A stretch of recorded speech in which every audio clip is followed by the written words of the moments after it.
자, 그럼 세종의 정치 부분 해볼게요. 자, 세종 때 이제 정치 체제를 이제 왕도 유교 정치 구현이죠. 유교 정치 구현한 정치 체제를 사상적 뒷받침해 있는 시책으로 강구함으로써 유교 문화의 획기적인 발전을 보게 되는데, 그래서 이때 이제 그 인재 양성과 문물 정비, 정통 문화 정리를 목적으로 해서 집현전을 설치했어요. 집현전. 그래서 집현전은 유학에 능통한 문사들로 구성됐고요. 그래서 사원벌 규칙을 받지 않고 신분이 보장되었고 경제적 배려를 통해 각별했으며 그 산사의 독소를 몰두할 수 있도록 장기간 휴가도 줬죠. 자, 그래갖고 이제 이걸 이제 뭐라고 하냐면 사가 독서제라고 하죠. 사가 독서제. 사자는 사사로 사자가 아니라 주어질 사자예요. 그래서 사약할 때 사죠. 예. 그래서 집에 가서 독서를 하도록 뭐냐면 명령을 내리는 거죠. 유급 후가제, 유급 후가부는 유급 연구제 이렇게 이제 보시면 돼요. 예. 그래서 되게 편하고 저 교사도 있었으면 좋겠어요. 그냥 집에 가서 공부만 하고 교재 연구만 해라. 1년 동안. 예. 자, 하여튼 정원은 처음에 10명이었던 것이 뒤에 20명 늘어나고 이들은 직무 가운데 중요한 것은 경영과 서연이었다. 경영이라는 것은 원료 대신들이 왕하고 이제 같이 공부를 하는 자리죠. 예. 되게 그때 이제 경영만 할 뿐만 아니라 같이 정치도 해요. 그래서 경영 정치라고 또 이야기하고 서연은 세자 교육을 해요. 예. 그리고 이제 이런 지평적 기능은 후에 이제 그 제도나 문물, 역사 이런 연구와 편찬 사업을 하는데 우리가 알고 있는 여러 지금 뭐 고조사부터 해갖고 등등 그런 것들은 언제부터 다 출발했냐면 세종 때부터 출발한 거야. 나중에 완성은 뒤에 왕이 했지만 하여튼 그런 역할도 했다. 그래서 이런 측면에 왕도 정치를 구현하는데 큰 역할을 했고요. 그 다음에 고려시대사의 정리 작업이 성황 때 이어 계속되었고 그 후에 이제 고조사나 고조사 조료 같은 것들이 만들어졌죠. 전국의 인구, 물산을 체계적으로 파악하기 위해 지휘지가 작성되었으며 의학서 및 농소도 편찬됐다. 이 관련된 내용은 뒤에 있으니까 그때 얘기하고요. 그 다음에 지편작세 의문 연구는 훈민정음이라는 한글 창제의 결심을 받았다. 요거 사실관계가 틀렸죠? 요즘에 이렇게 쓰면 안 돼요. 지편정 학자가 아니라 세종이 친히 연구를 해가지고 훈민정음을 만들었어요. 예. 그래갖고 이 통론이 그 한참 됐어요. 이게 70년대 만들어졌나? 80년대에 그 만들었는데 이분 만든 분은 이제 하늘나라에 가 있으니까 따질 수도 없는 거고, 예. 그때 이제 예전의 관점들이 있고 새로운 관점도 별로 없어요. 예. 그래서 좀 가려서 읽어야 돼. 이런 거는. 그 다음에 이들 바탕으로 이제 세종은 유교 윤리를 사회에 널리 보급하고 이를 실천하고자 하는 노력을 했고요. 그 다음에 사부학당 제가 있는데 사부학당은 처음에 오부학당이었다가 북부학당이 폐지되면서 서울에 사부학당을 줬죠. 그래서 사부학당제를 성립하고 왕족의 종친의 교육을 위해서 종학을 설치했어. 예. 그 당시 종친들이 공부를 별로 안 했어요. 그래서 이제 난 놓고 기억장 모는 사람도 많고 문맹도 많고 그랬거든요. 그래가지고 이제 그 유명한 일화가 있죠. 정종의 그 장자 서장자라는 사람이 하도 그 놀고 먹기 좋아하니까 이제 종학을 가니까 어쩔 수 없이 가서 종학을 했는데 그 몇 글자 외우는 것도 힘들어하고 나중에 죽을 때 되게 기뻐했다고 해요. 자기 죽을 때는 더 이상 종학 안 가도 된다. 왜냐면 근데 그럴 수밖에 없었던 게 뭐냐면 그 보통 왕족들은 이제 종친불사해서 고조나 조선시대 때 원칙적으로 그 정치에 참여를 못하게 했어요. 예. 대신에 경제적이나 어떤 혜택을 되게 많이 줬거든요. 대우해주고 법선조 줬죠. 근데 실직이 아니라 허직들이야. 그래서 할 게 없는 거야. 이 사람들이 뭐 과거 시험 볼 필요 없으니까 공부를 할 필요 없죠. 물론 취미가 공부인 사람은 공부를 하겠지만 대부분 사람들은 놀고 먹자는 거지. 그래서 각종 풍습 사업, 풍습 그 사건들에 엮어가지고 대개 보면 여자 문제 때문에 또 싸우고, 그래가지고 뭐 재산 문제 때문에 싸우고 여러 가지 병폐들이 좀 있었어. 예. 그래서 우리가 알고 있는 흥성대원군이 그 정치에 참여한 거는 아주 예외적인 거예요. 세조 때나 그런 거는. 예. 하여튼 종학을 성립해서 유교교육을 진행을 했으며 삼각행실도나 호행령도는 강행을 했다. 삼각행실도는 예전에 한번 시험 문제 나왔죠. 예, 그래서 백성들이 상강 오준을 쉽게 이해할 수 있도록 그림을 그렸죠. 그래서 널리 분포했고, 그 다음에 각종 의례나 주자가를 중행하도록 국조 오례를 강했다. 여기에서 또 틀린 게 나오죠. 자, 일상생활과 크고 작은 의례를 주자가를 중행하도록 국조 오례를 강했다. 자, 거기에 네이버에 한번 찾아보시면 국조 오례가 언제로 되어 있냐면 성종 때로 되어 있을 거예요. 국조 오례가. 근데 여기는 언제로 되어 있냐면 세종 때로 되어 있어요. 이거는 잘못된 거야. 예. 그래서 국종 오례가 이제 그 성종 때 됐어. 성종 5년에 신석주와 정척 등이 중심해서 국조 오례를 완성했다. 이 말이 있거든요. 그러니까 이거는 성종 때예요. 그래서 세조 때가 틀렸다는 거. 책을 읽어보면 그 책에 있는 거라서 100% 팩트만 있는 게 아니라 이것도 사람이 쓰기 때문에 오류가 좀 있어. 오기도 있고 그걸 좀 가려서 읽어야 돼. 이런 것들은. 자, 그 다음에 유교적 윤리와 규범이 정치 이념으로 추구되면서 자연히 불교는 배척의 대상이었죠. 그래서 이제 배불 정책들이 이제 있는데, 그래서 조선시대 때 같은 경우에는 왕이 불교를 믿는 왕도 있었어요. 숭배하는 왕도 있었고, 근데 이건 왕 차원에서 하는 거고, 이거 국가 차원에서는 또 뭐냐면 다른 거야 또. 배불 정책들을 했고, 물론 이제 세조처럼 국가 정책에서 이제 호불 정책을 한 왕도 있었지만 대부분 개인이 믿는 거와 그 다음에 국가 차원에서 믿는 건 또 다른 문제예요. 그거는. 예.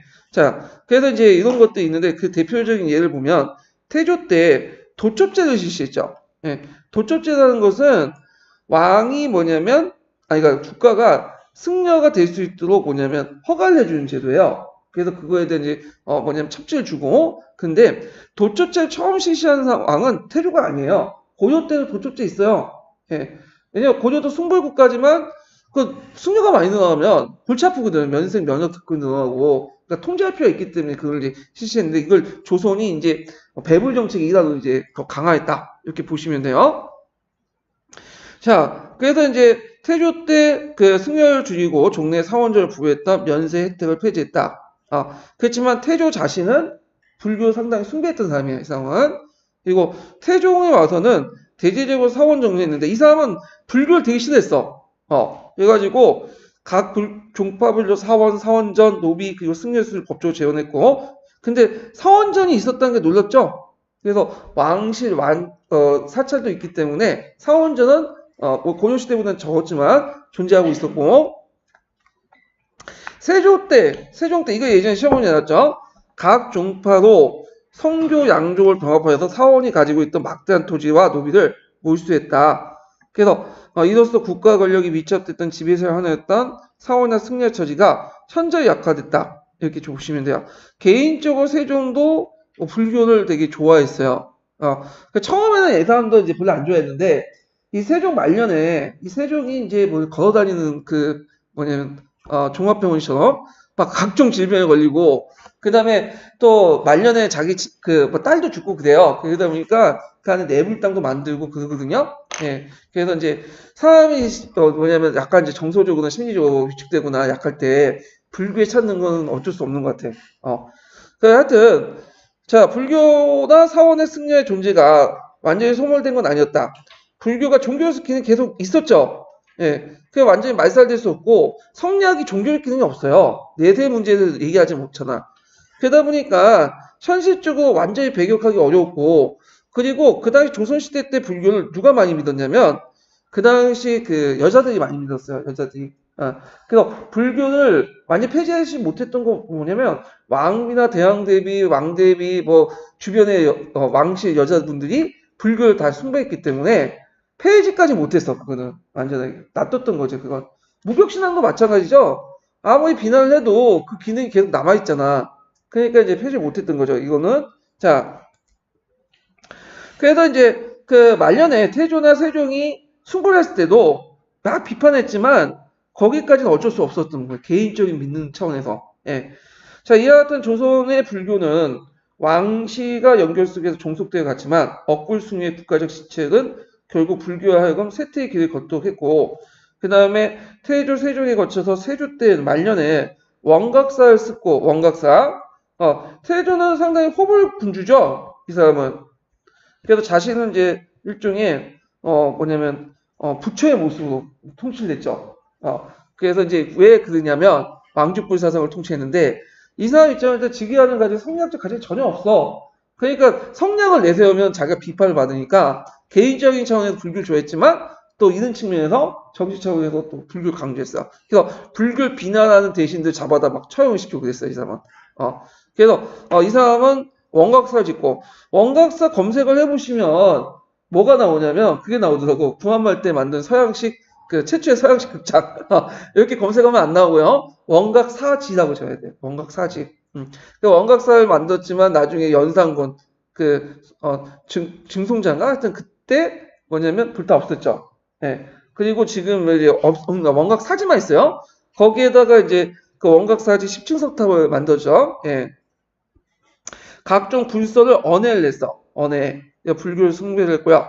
성종은 도초자를 폐지. 성종은 이제 불교를 별로 안 좋아했어, 이 사람은 또.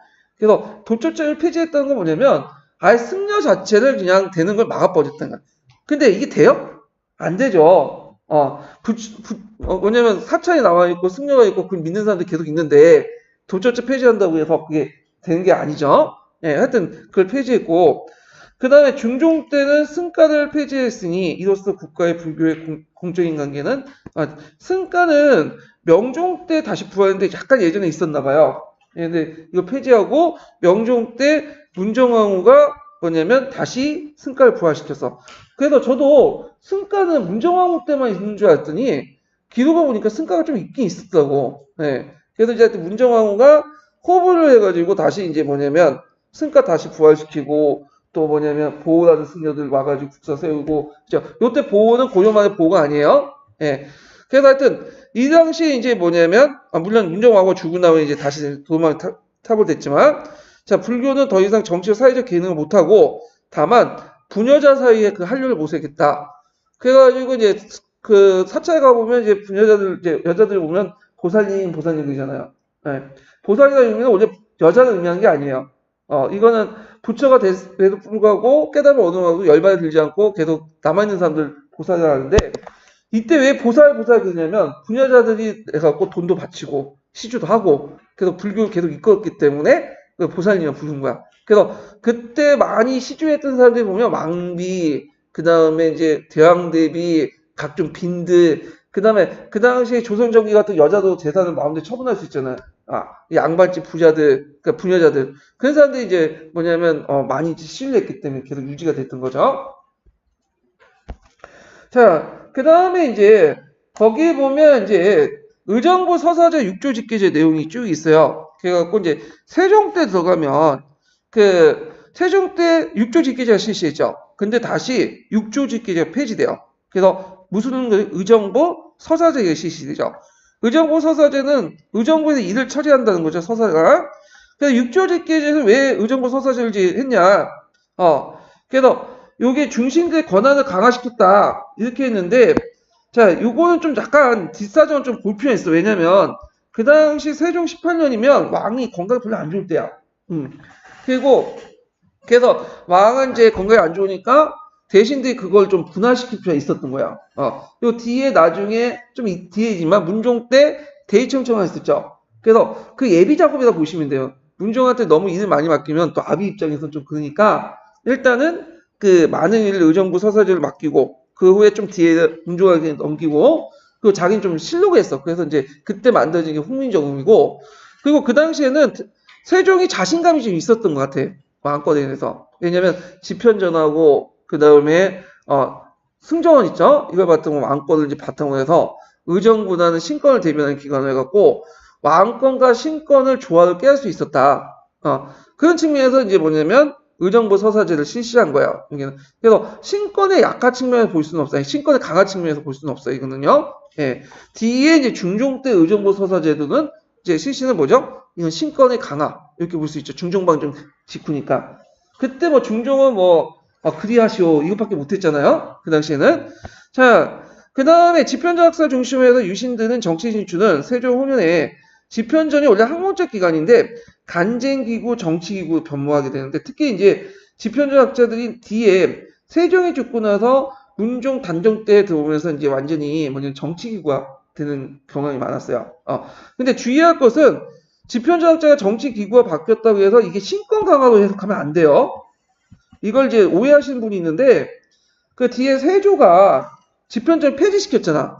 그 왕권을 뭐 능멸한다고 폐지하는데 이건 다른 의미야. 그때 진짜 의미는 뭐냐면 이 집현전 폐지한 게 뭐냐면 집현전 학자 상당수가 누구한테 충성을 맹세하죠? 단종, 문종, 세종 라인. 세조한테 충성 맹세를 안 하는 거야. 그러니까 세조 입장 올 때는 이 집현전이 꼴보기 싫은 거지. 자기한테 충성하면. 그러니까 집현전 뭐 신권 강화 이런 친구보다는 분명히 왕권 강화인데 왜 폐지했냐? 왕권 약화시킨 게 아니라 자기한테 충성을 안 했기 때문에 폐지시킨 거야. 네, 충성의 대상이 다른 거죠. 이렇게 해석을 해야 돼. 자, 세종이 이제 나중에 병으로 세자한테 맡기고 문종한테 그리고 첨사원가를 설치하고 이건 이제 반대가 넘어가는데 그래서 실시했어. 왜냐면 세자를 보필해라. 그리고 집현자 하여금 학자로 하여금 간직과 서연을 맡게 해서 세자를 보필게 했고요. 이 문종도 상당수가 뭐냐면 많은 일을 했어요. 그래서 세종 말기 때 여러 가지 작업도 있죠. 추구기를 만들거나 그 다음에 여러 가지 무기들 만들고 북방 개척을 하고 그때 여진족 싸울 때 여러 무기 만들었잖아. 그 상당수가 누가 했냐면 문종이 했어. 네. 그래서 문종이 근데 2년 후에 죽었죠. 근데 의외로 문종의 나이가 36살에 죽었어요. 선종이 38살에 죽었거든요. 근데 선종은 좀 오래 산 것 같고 문종은 금방 죽은 것 같죠. 젊었을 때. 근데 2년 차에 거의 비슷한 시기에 죽었어. 근데 왜냐면 성종은 왕이 재기가 좀 길었고 어릴 때부터 지겠으니까. 근데 문종은 대략 2년 만에 죽었잖아. 예. 그래서 그런 느낌인데 조선시대 왕들 보면 50대 넘어가는 왕들 별로 없어요. 되게 3, 40대 되게 젊은 나이에 죽어. 뭘로 죽었냐? 다 부종으로. 이상하게 종기도 많이 죽더라고. 문종도 그렇고 그렇게 학하는 거. 세조 때도 그렇고 왜 그때 종기가 있었는지 모르는데 그때는 뭐 잘 식지도 않았고 항생제가 별로 없었잖아요. 그 당시에는. 지금은 종기로 죽는 사람 거의 없죠. 아무도 죽지. 예. 자, 하여튼 문종이 이제 됨에 따라 상당수가 대간으로 진출한 나이도 했고 그 다음에 또 어린 단종이 이제 즉위하죠. 그러면서 이때 이제 집현전학자의 정치적 진출이 활발했고 단종이 어디를 즉위하니까 그때 정치를 누구한테 맡겼냐면 죽을 때 이제 문종이 3명의 정승들에게 맡겼어요. 뭐 항보인, 남지, 김종석. 그 중에 김종석가 되게 유명하죠. 예. 그래서 그때 정치를 항포 정치라고 하죠. 그래서 인사권 행사할 때 어린 단종을 모르니까 뭐냐면 폰을 올릴 때 인사권 단지를 항포하거든요. 거기에다가 점을 찍어줘. 그러면 거기에다 이제 탁 체크를 하도록 항포 정치를 했다. 그래서 이제 이런 것들을 이제 뭐냐면 했고요. 그래서 이제 신권이 강해지면서 단종이 이제 대표는 왕권이 약해지죠. 그러면서 왕실 측면에서 이거 안 되겠다. 이 신권을 좀 약화시켜야 되겠다. 그래갖고 이때 이제 등장했던 사람이 안평대군하고 수양대군이잖아요. 그래서 안평대군과 그 다음에 수양대군이 서로 싸우게 돼. 그래갖고 이제 이때 그 과정에서 이제 수양대군이 이제 쿠데타를 일으키죠. 예. 그래갖고 그 쿠데타를 일으켜가지고 결국에는 이제 자기가 권력을 장악하잖아요. 그래서 이걸 이제 뭐라고 하죠? 개우정난이라고 하죠. 개우정난. 예, 개우정난. 근데 개우정난 때는 아직까지 왕이 된 건 아니에요. 2년 뒤에 왕이 된 거고 끝나고 나서 이제 뭐냐면 그 당시 앙평대군을 이제 살해하고 그 다음에 자기가 이제 겸직을 했고 원래는 그 수양대군은 종친이기 때문에 정치에 관여해서 안 돼. 근데 이조 병조 파서 다 겸하고 각종 직을 다 겸임을 한대요. 그래서 이제 결국 독재를 하고 되고 나중에 이제 수양대군이 정권을 장악했다는 소문 듣고 김종서의 당형이었던 이징옥이 반란을 일으키죠. 이징옥의 반란. 그래서 이 사람은 이제 종성을 거점에서 자신을 대금왕제에 치나 왜 대금왕제에 치는지 몰랐는데 아마 그 주변에 여진족이 많으니까 그걸 의식한 것 같아. 그렇지만 곧바로 반란이 진압하죠. 쉽게 반란이 진압해요. 가자마자 그냥 내부에서 반란이 일어나서 이제 목이 따인 거죠. 예, 자체 기본 세력이 없기 때문에 이징호. 예. 자, 하여튼 수양대군에 대한 쿠데타 최초의 반란이었다. 그리고 나서 1455년에 수양대군이 단종한테 왕위를 받고 즉위하죠. 이게 세조죠. 그리고 나서 단종이 뭐냐면 사육식 사건과 연결돼가지고 하니까 단종을 폐위하고 노상군을 이제 뭐냐면 하고 천령포 유배에다가 그 기독의범 자진했다고 돼 있거든요. 조선왕조실록에는 자진한 게 아니죠. 죽인 것 같아. 어떻게든. 근데 기독에서는 죽였다고 말하기는 좀 그러니까 자진했다 식으로 해가지고 기독을 자살했다. 예. 자, 그래서 이제 1456년에 이제 그 당시 단종 복위를 이렇게 있죠. 그래서 서상무, 뭐 박팽년 그 등등. 그래서 이걸 이제 사육신이라고 하죠. 그 사육신에 대해서 이제 살아있는 신을 생육신 해가지고 나눴는데 사육신이나 생육신이나 뒤에 이제 남효원이라는 사람이 있어요. 육신전 만들어 놓고 이제 만들어진 개념이고 하여튼 그때는 많은 사람들이 참여했다고 보시면 돼요. 예. 그래서 이제 이렇게 해서 많이 이제 갖고 그들 다 수청을 시키고 세조에게 협력한 관료들만 충당하죠. 그리고 그들에게만 경제적 보조를 해줘. 보장을 해줘. 이게 뭐냐면 직전법이에요. 가전법을 폐지한 이유도 여러 가지 있지만 자기한테 충성을 앙해서하고 뭐 개기거나 아니 꼴보기 싫다고 해서 벗을 던지고 내려간 사람들에게 굳이 퇴직관료로서 뭐냐면 급전을 할 필요 없이 그 정치적 의미도 있어요. 그래서 이 사람들을 정남공신이라고 그 다음에 자익공신 이렇게 보면 그래서 공신책봉이 많아요. 그래서 좀 눈여볼 게 뭐냐면 그 공신책봉이 많을 때는 정치적 변란이 되게 많을 때예요. 태조 때나 태종 때 많았고 또 세조부터 해서 중종 뭐 이렇게 많았죠. 성종. 그런데 공식 책봉이 없었던 때는 뭐냐면 나름대로 정치가 안정화됐대요. 공식 책봉이 왜 많겠어 세조 때. 그렇게 공신들을 책봉함으로써 저희는 뭐냐면 자신들 이제 중심으로 측근 정치를 하기 위한 거야. 그래서 태종이 그래서 욕을 얻어먹고 세조가 욕을 얻은 게 뭐냐면 태종은 추청을 하더라도 자신의 외척, 그러니까 종친, 측근들을 수청했죠. 그리고 나서 공적 라인을 강화시켜 놨잖아. 근데 얘는 세조는 왕권을 강화한다는 명목으로 해갖고 그 공적 라인은 다 무시해버리고 자신의 측근들만 강화시켜. 오늘날 하면 박근혜가 최순실이나 그 사람하고 돌아다니는 거 요거도 먹잖아. 똑같은 거예요. 예. 그러니까 후에 학자들 입장은 태종은 그래도 정치의 폭을 넓혀줬잖아. 많은 사람 공적인 어떤 정치, 공론 정치를 했는데 이 사람은 뭐냐면 자신의 측근들만 내고 공론 정치를 하다 보니까 그것도 이제 주석 정치다 해가지고 뭐냐면 술 먹고 정치를 하죠. 술자리에서 정치를 하고 좀 약간 이제 뭐냐면 자신의 뭐냐면 불안하니까 맹세도 하고 맹세 의식도 하고 그래서 양정이라는 사람이 이게 술 먹고 나서 이제 이 사람이 불만을 터뜨렸죠. 병방에 와갖고 오랜만에 이제 했는데 이 사람도 공신인데 내가 한번 의견을 말씀드리겠습니다 했더니 말을 해라. 지금 당장 물러나소서 하니까 그러냐 내가 물러나겠다. 그래서 어부로 옥새 가지고 나니까 빨리 가져오라고 하면서 다그치면서 얘기를 했죠. 양정이 그때 숙청당했잖아. 그때 뭐냐면 수혈당했죠. 하여튼 양정이 술 먹고 개판 쳤어. 물론 그런 경우도 있지만 하여튼 그때 뭐 하여튼 대단했어. 그래서 뭐 어떤 사람은 그 세조한테 야 너 하면서 그게 이제 문제가 됐죠. 예. 자, 하여튼 그래가지고 이제 이 측근 정치를 했다. 그래서 이 사람은 이제 정치를 보면 이 세조의 정치도 예전에 한번 기출문에 나왔어요. 그 보면 당종 복위 운동을 진압한 후에 유신대 정치기운 집현전을 폐쇄하고 병영을 중지했죠. 그러니까 신하들이 어떻게 날 가리키냐 이게 건방지다 이런 거죠. 그래서 그 새로운 유신들을 발탁해서 이들 기반으로 집권화했고 즉 이들 이제 훈구 세력이라고 하죠. 보통 세조는 육조직계를 다시 복구시키고 왕권을 강화를 도모했고 그 다음에 자신의 어떤 정치적인 어떤 그 정당성이 없기 때문에 부국강경 정치를 여러 가지 했어.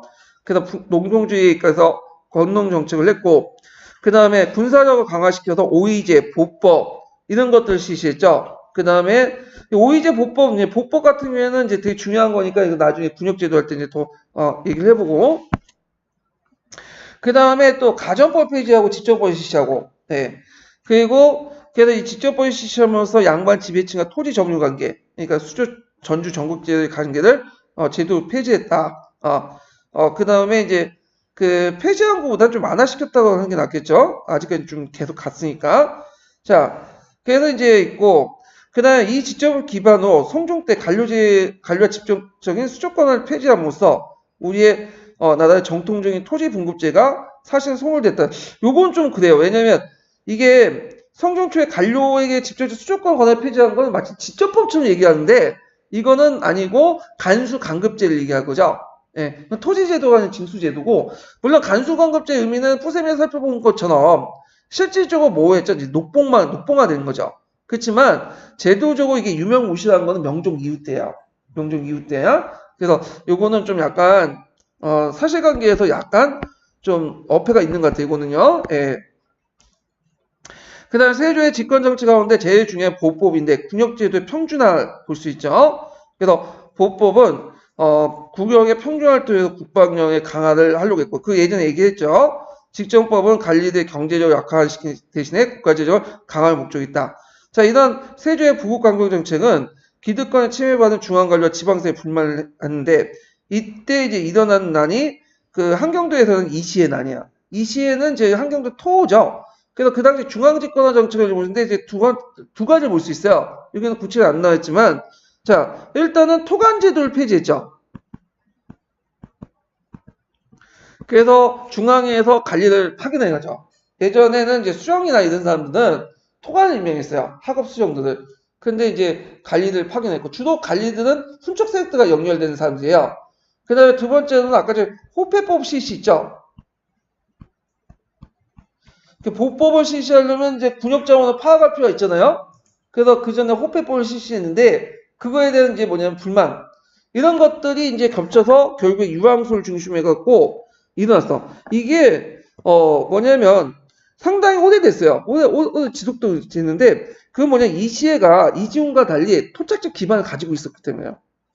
그래갖고 이시해를 중심으로 해서 했다가 곧바로 이제 뭐냐면 진압이 되죠. 그때 진압할 때 큰 공을 냈던 사람이 강순이나 남이장군, 그 유명한 그 사람들이 이제 와가지고 나중에 세조 말기 때 새롭게 뭐냐면 구대신 대신에 신대신이 된 거죠. 그 구대신 항명회나 이런 대신들이고 홍구세력들. 신대식은 강순 뭐냐면 구성군 그다음에 구성군 이준이나 그다음에 저기 남이장군 이렇게. 근데 이 신대식 훈구세력들은 나중에 예종이 즉위하면서 한명회나 신숙주 같은 구세력에 반겨받고 대규모 숙청이 돼. 그 중에 제일 억울하게 죽였던 사람이 남이 장군이죠. 나중에 복권이 되지만 강순이 더 억울할 수도 있겠다. 남이하고 같이 영무해가고 근데 남이의 발언 때문에 죽었다는데 근데 남이는 젊어서 죽은 거고 강순은 뭐냐면 늙어서 죽었잖아. 살만큼 다 살았고. 예. 자, 하여튼 이 시에는 일찍이 해령보사로 지낸 한길도 지방의 토 출신이고 그래서 아까 이제 토간 정책에 반대해가지고 이제 길주에서 군사를 일으켰고 그리고 이 반란은 이제 정부를 징발해서 거의 진압할 만큼 대규모 반란이었다. 그때 이제 그 근거지였던 유황소가 폐지되죠. 그러다가 독립된 게 언제 때죠? 세조 때, 아니 성종 때. 성종 때 왜 독립했어요? 다시 이제 그 당시 새롭게 등장했던 살림세력들이 이걸 기반으로 해가지고 항초사를 장악하려고 했는데 독립하자마자 홍보세력들이 장악해서 결국엔 쫓겨났죠. 그래서 사마소를 설치하죠. 예. 그러니까 두 번의 전변을 통해서 왕위에 오른 세조는 건국대전을 펼쳐내요. 그래서 실제로 건국대전은 언제 펼쳐내냐면 세조 때 만들어졌다고 보세요. 원래 초안은. 근데 이게 약간 문제가 있어갖고 이제 계속 논의하는 과정에 을사년 대전은 나중에 성종 때 마무리된 거죠. 예. 자, 그래서 이제 이런 내용들을 같이 기억을 해두고 뒤에 넘어가서 자, 조선의 양반 관료사의 정치 구조를 볼게요. 조선은 양반이죠. 이때 양반이라는 것은 중종 때 사족하고 동일한 의미를 썼는데 이것은 이제 자기 그 기준으로 아버지 때 할아버지, 증조할아버지, 그다음 외조부 그 안에서 적어도 소가 정도 합격한 사람이 이제 들어와야지 양반이나 이제 봤는데 양반사야. 그래서 이걸 바탕으로 양반은 양반 관료 체제를 확립을 했어요. 그래가지고 그 내용을 보면 고려에 비해서 음서의 폭이 좁고 각어를 이제 더 중요시하고 음서를 보더라도 간직 진출해도 꼭 각어를 보려고 했어요. 예. 자, 그래서 또 지배층의 폭이 확대되죠. 그래서 고려 같은 경우에 문벌귀족들이나 건문세족들은 다 어디에 몰려 살았어요? 개경에 몰려 살았죠. 그런데 이 조선시대 들어오면서 이제 양반 사족들은 지역에 다 있어. 그러다 보니까 지배층의 폭이 확대되고 그만큼 지배층이 확대된다는 것은 지배 권력이 공고해야 된다는 거야. 소수가 권력을 갖는 것보다는 다수가 분점해서 권력을 나눠 갖는 것이 훨씬 더 지배층의 저기 권력 구조가 튼튼한 거야. 그래서 명청시대 때 신사계층대 그 대표적인 거죠. 예. 신사계층 때 파워가 엄격했잖아. 그래서 청나라가 아무리 군대를 진압해서 그들 하더라도 너무 강하니까 타협해서 국가가 운영되잖아요. 예. 그래서 똑같은 거예요. 좀 기억을 해두시면 되고요. 자, 그 다음에 뒤에 넘어가서 그래서 양반 관료제가 국가되면서 고조보다 더 행정체계가 정비됐어요. 그래서 그 내용을 보면 이 조선시대 관료제도는 그 고조의 관료제도를 더 정비했다고 보시면 돼요. 자, 조선의 관료는 다음 장, 예, 다음 장 넘어가서 이제 세 번째 단락이네요. 조선의 관료는 누구나 강계 조직에 편돼. 이때는 강계 조직과 간품이 거의 일치하도록 되게 노력을 했어요. 이게.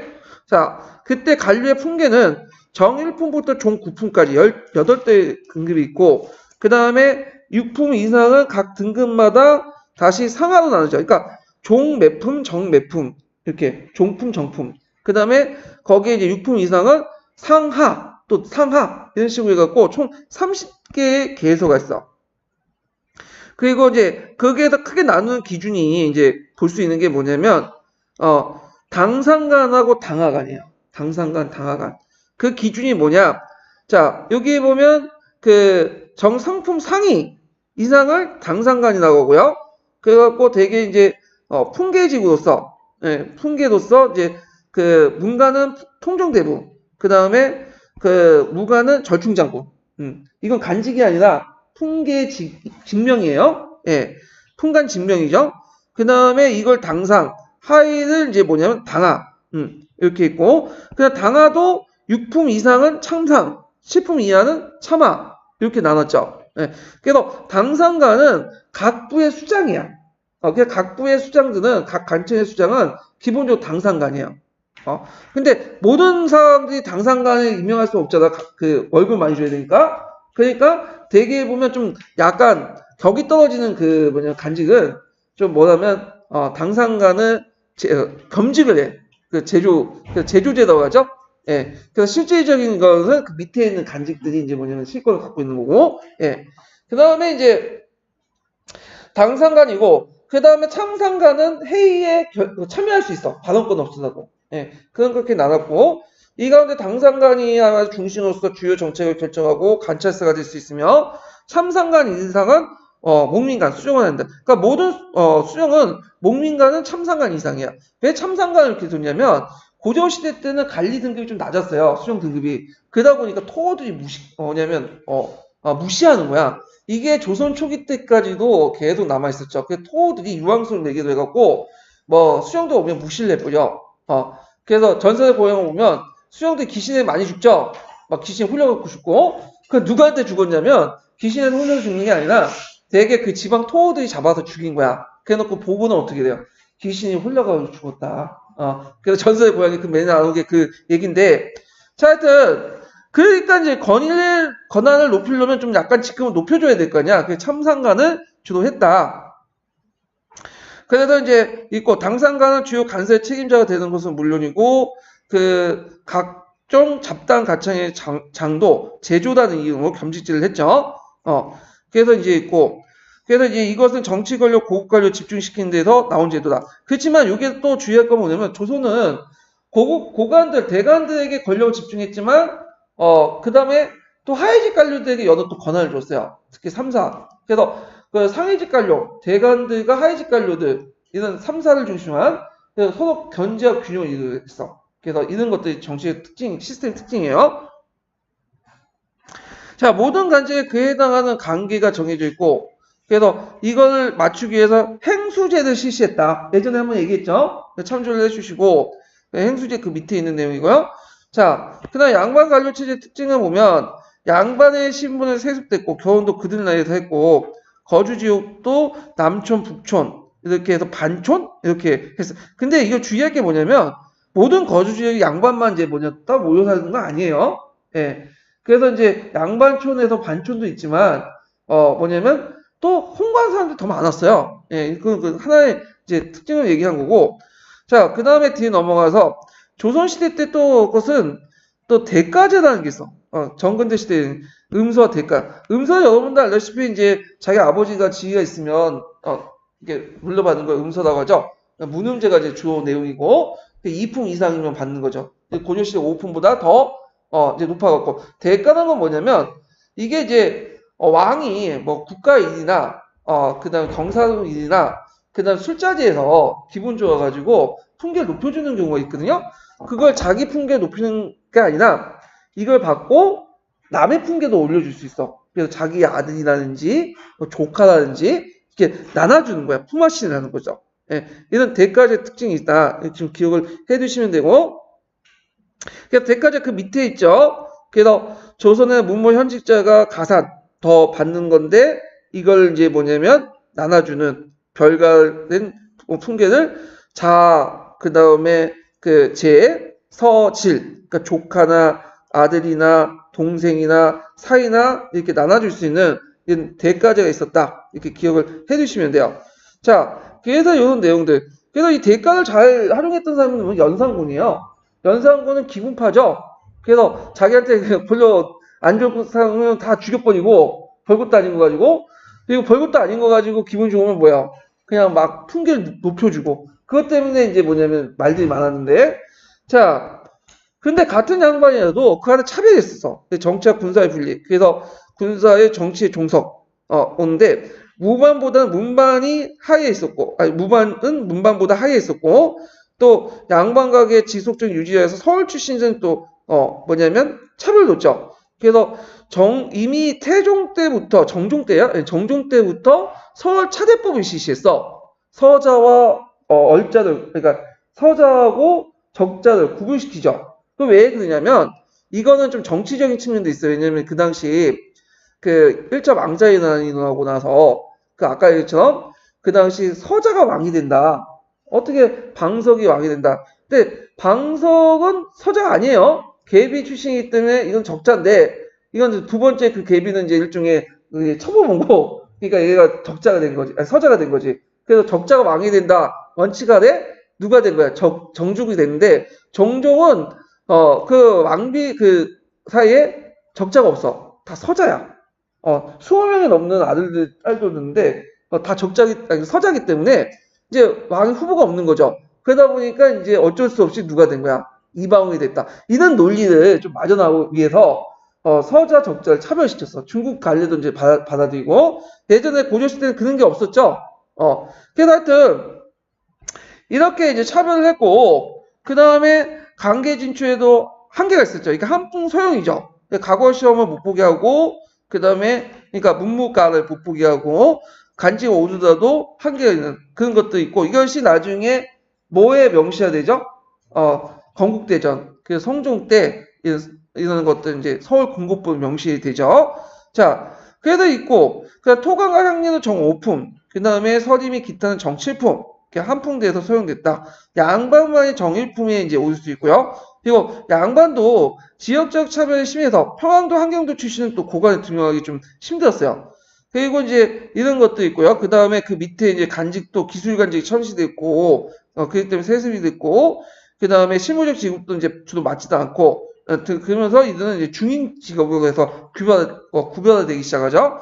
자, 그 다음에 뒤에 넘어가서 풍계도 쭉 보시면 되고, 자, 그 다음에 이제 뒤에 중앙정치기구를 볼게요.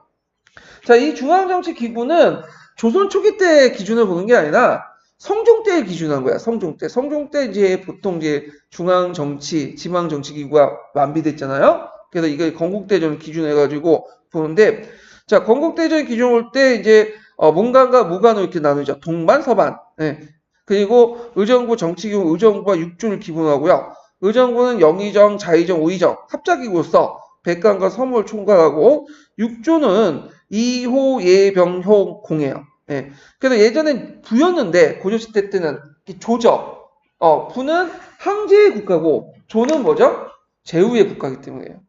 그리고 서열도 여기에 보면 이호, 예형, 병인데 예전에는 이부 다음에 병부였어요. 근데 병부가 호부와 예부로 밀렸죠. 예, 그런 것도 좀 있고, 그 다음에 그 육조에 각각의 속사를 뒀어요. 사사.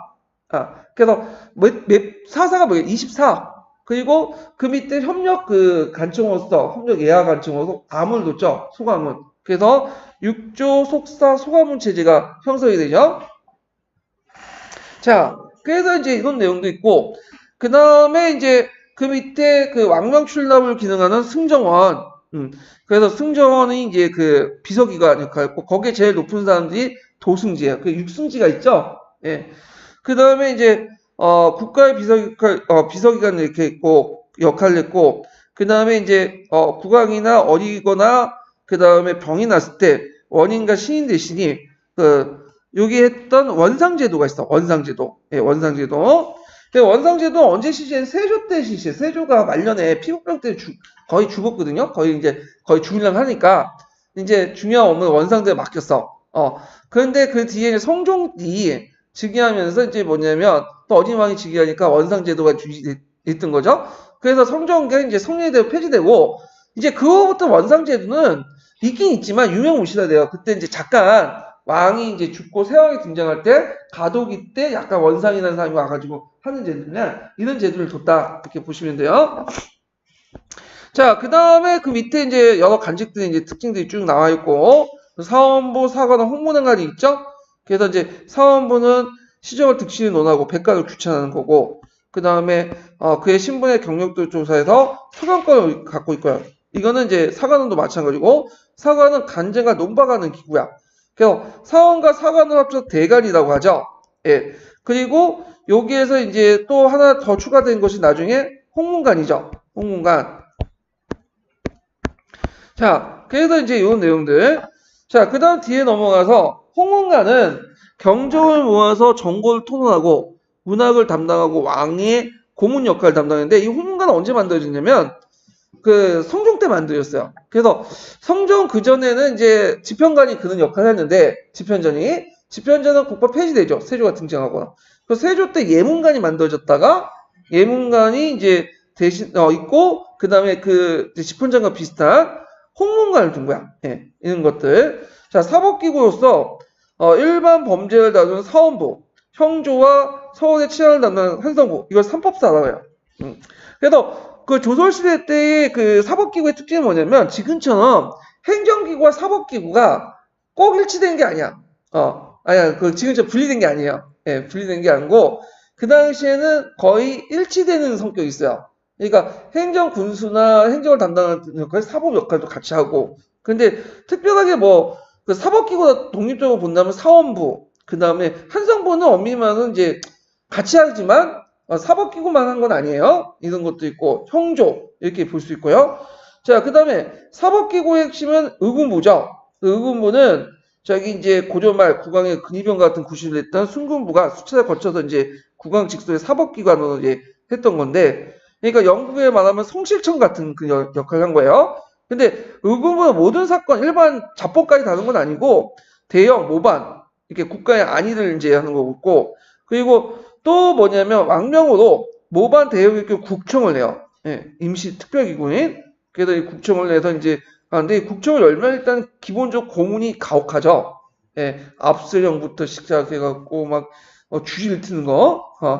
그러니까 당연히 자백할 수밖에 없어. 예, 그쪽에 원하는 답변을 할 수밖에 없는 거야. 그게 공안 사건을 만들어 놓고는 그걸 통해서 이제 대규모 숙청을 하고. 조선시대 보면 영모 사건 되게 많아.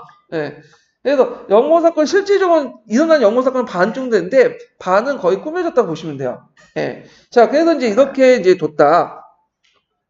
그 다음에 뒤에 넘어오면 그 밖에 간청으로서 이제 교소관, 그 다음에 성균관, 그 다음에 예문관, 승무원, 이거 사관이라고 하죠. 그 다음에 춘추관, 이런 것도 있고. 지방통치는 지방을 전국적으로 8도로 나눴죠. 그래서 도안에 부, 목, 군현을 뒀는데 예전에 얘기했지만 이게 이제 그거는 뭘 기준했다? 신분제적 특징이 아니라 인구와 영토를 기준으로 한 거죠. 도에는 감사가 파견됐고, 그를 방백이라고 했고요.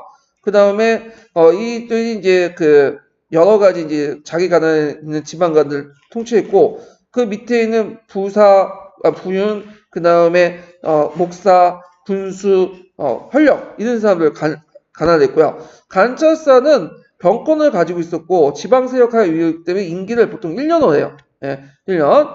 그렇지만, 예외적으로 저쪽 북방에서는 한경도나 평안도 2년 정도 이렇게 뒀고요. 그 다음에 그 목민간은 또 이거는 되게 길어. 1800일. 한 3, 4년 해야 돼. 왜냐하면 너무 짧게 줄 경우에는 향리 같은 지방토들이 말아먹는다. 그런 생각으로. 물론 예는 있어요. 예는 있지만 되게 이제 그렇게 했고, 그 다음에 자기 지방의 출신지에 부임 못하죠. 예. 그래서 이걸 무슨 제도라고요? 상폐 제도로 한다. 자, 그 다음 지방 간의 임무를 수정칠사라고 했지만, 이거 몇 가지 외워두시는 게 좀 좋을 것 같아. 예. 그래서 농장, 성, 그 다음에 농장번 해가지고, 호구정 해가지고, 농장성, 학교흥, 이렇게 학교는 한교죠. 예, 군중수, 그 다음에 부역군, 사송간, 그 다음에 간할식, 이런 등등, 이렇게 있는데, 예전에 성종께서 이제 친히 이제 그 목민간을 이제 보면, 내려오면 왕이 이제 와서 아령하고 인사를 하고 나가거든요. 그래서 무관 출신의 목민간이 내려가려고 했는데, 이제 성종이 와가지고 한번 수정칠사를 암기하라고 했어요. 근데 수정칠사를 모르는 거야. 어버버 한 거야. 그 자리에서 그냥 파면시켜 버렸죠. 예, 여러분도 파면당할 수 있어. 시험에 떨어질 수 있으니까 수정칠사 외워주세요. 수정칠사는 어렵게 하면 이거 나오라고 할 수 있어요. 자, 하여튼 수령의 제일 중요한 역할은 조세 공물징수. 이것이 이제 제일 중요한 거고, 거기에 그 밑에 수령을 도와주는 육방 조직이 있죠? 예. 그래서 이들은 항역으로 세습이 됐다. 이렇게 이제 보시면 되고요.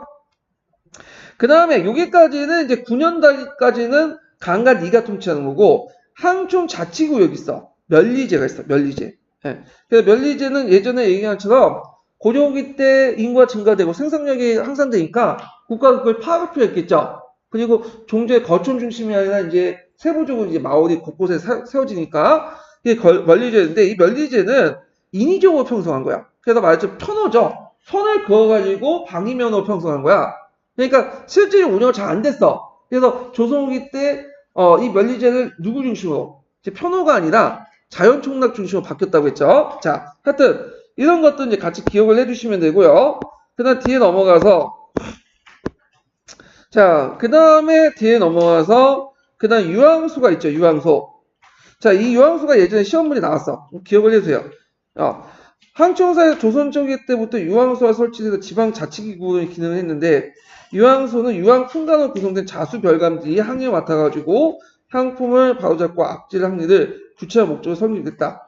그런데 이게 너무 수령권을 침탈하는 등 반직거점 토호세를 하니까 이 당시 태종 6년에 혹파됐어요. 그래서 이제 했는데, 문제는 수령권을 강화시키려 해놓고 토호들을 이제 뭐냐면 직결기간 유황소를 약화시키니까 견제장치가 없어지잖아. 그러니까 오히려 수령대 불법 행위가 더 많아진 거야. 또 항리대 폐단도 많고. 그러니까 또 견제할 필요가 있겠죠. 그래가지고 이때 이제 세종 10년에 다시 유황소를 복립을 해요. 그래서 수령권을 견제했다가, 문제는 또 이시해난 때 뭐냐면 또 이걸 근거로 반란이 일어나죠. 결국 이시해난 이후에 세조 때 폐지되었다가 언제 복귀되죠? 성종 때 부활돼. 그러니까 이 조선 초기 때 이 유황소는 누구와 누구의 대립이에요?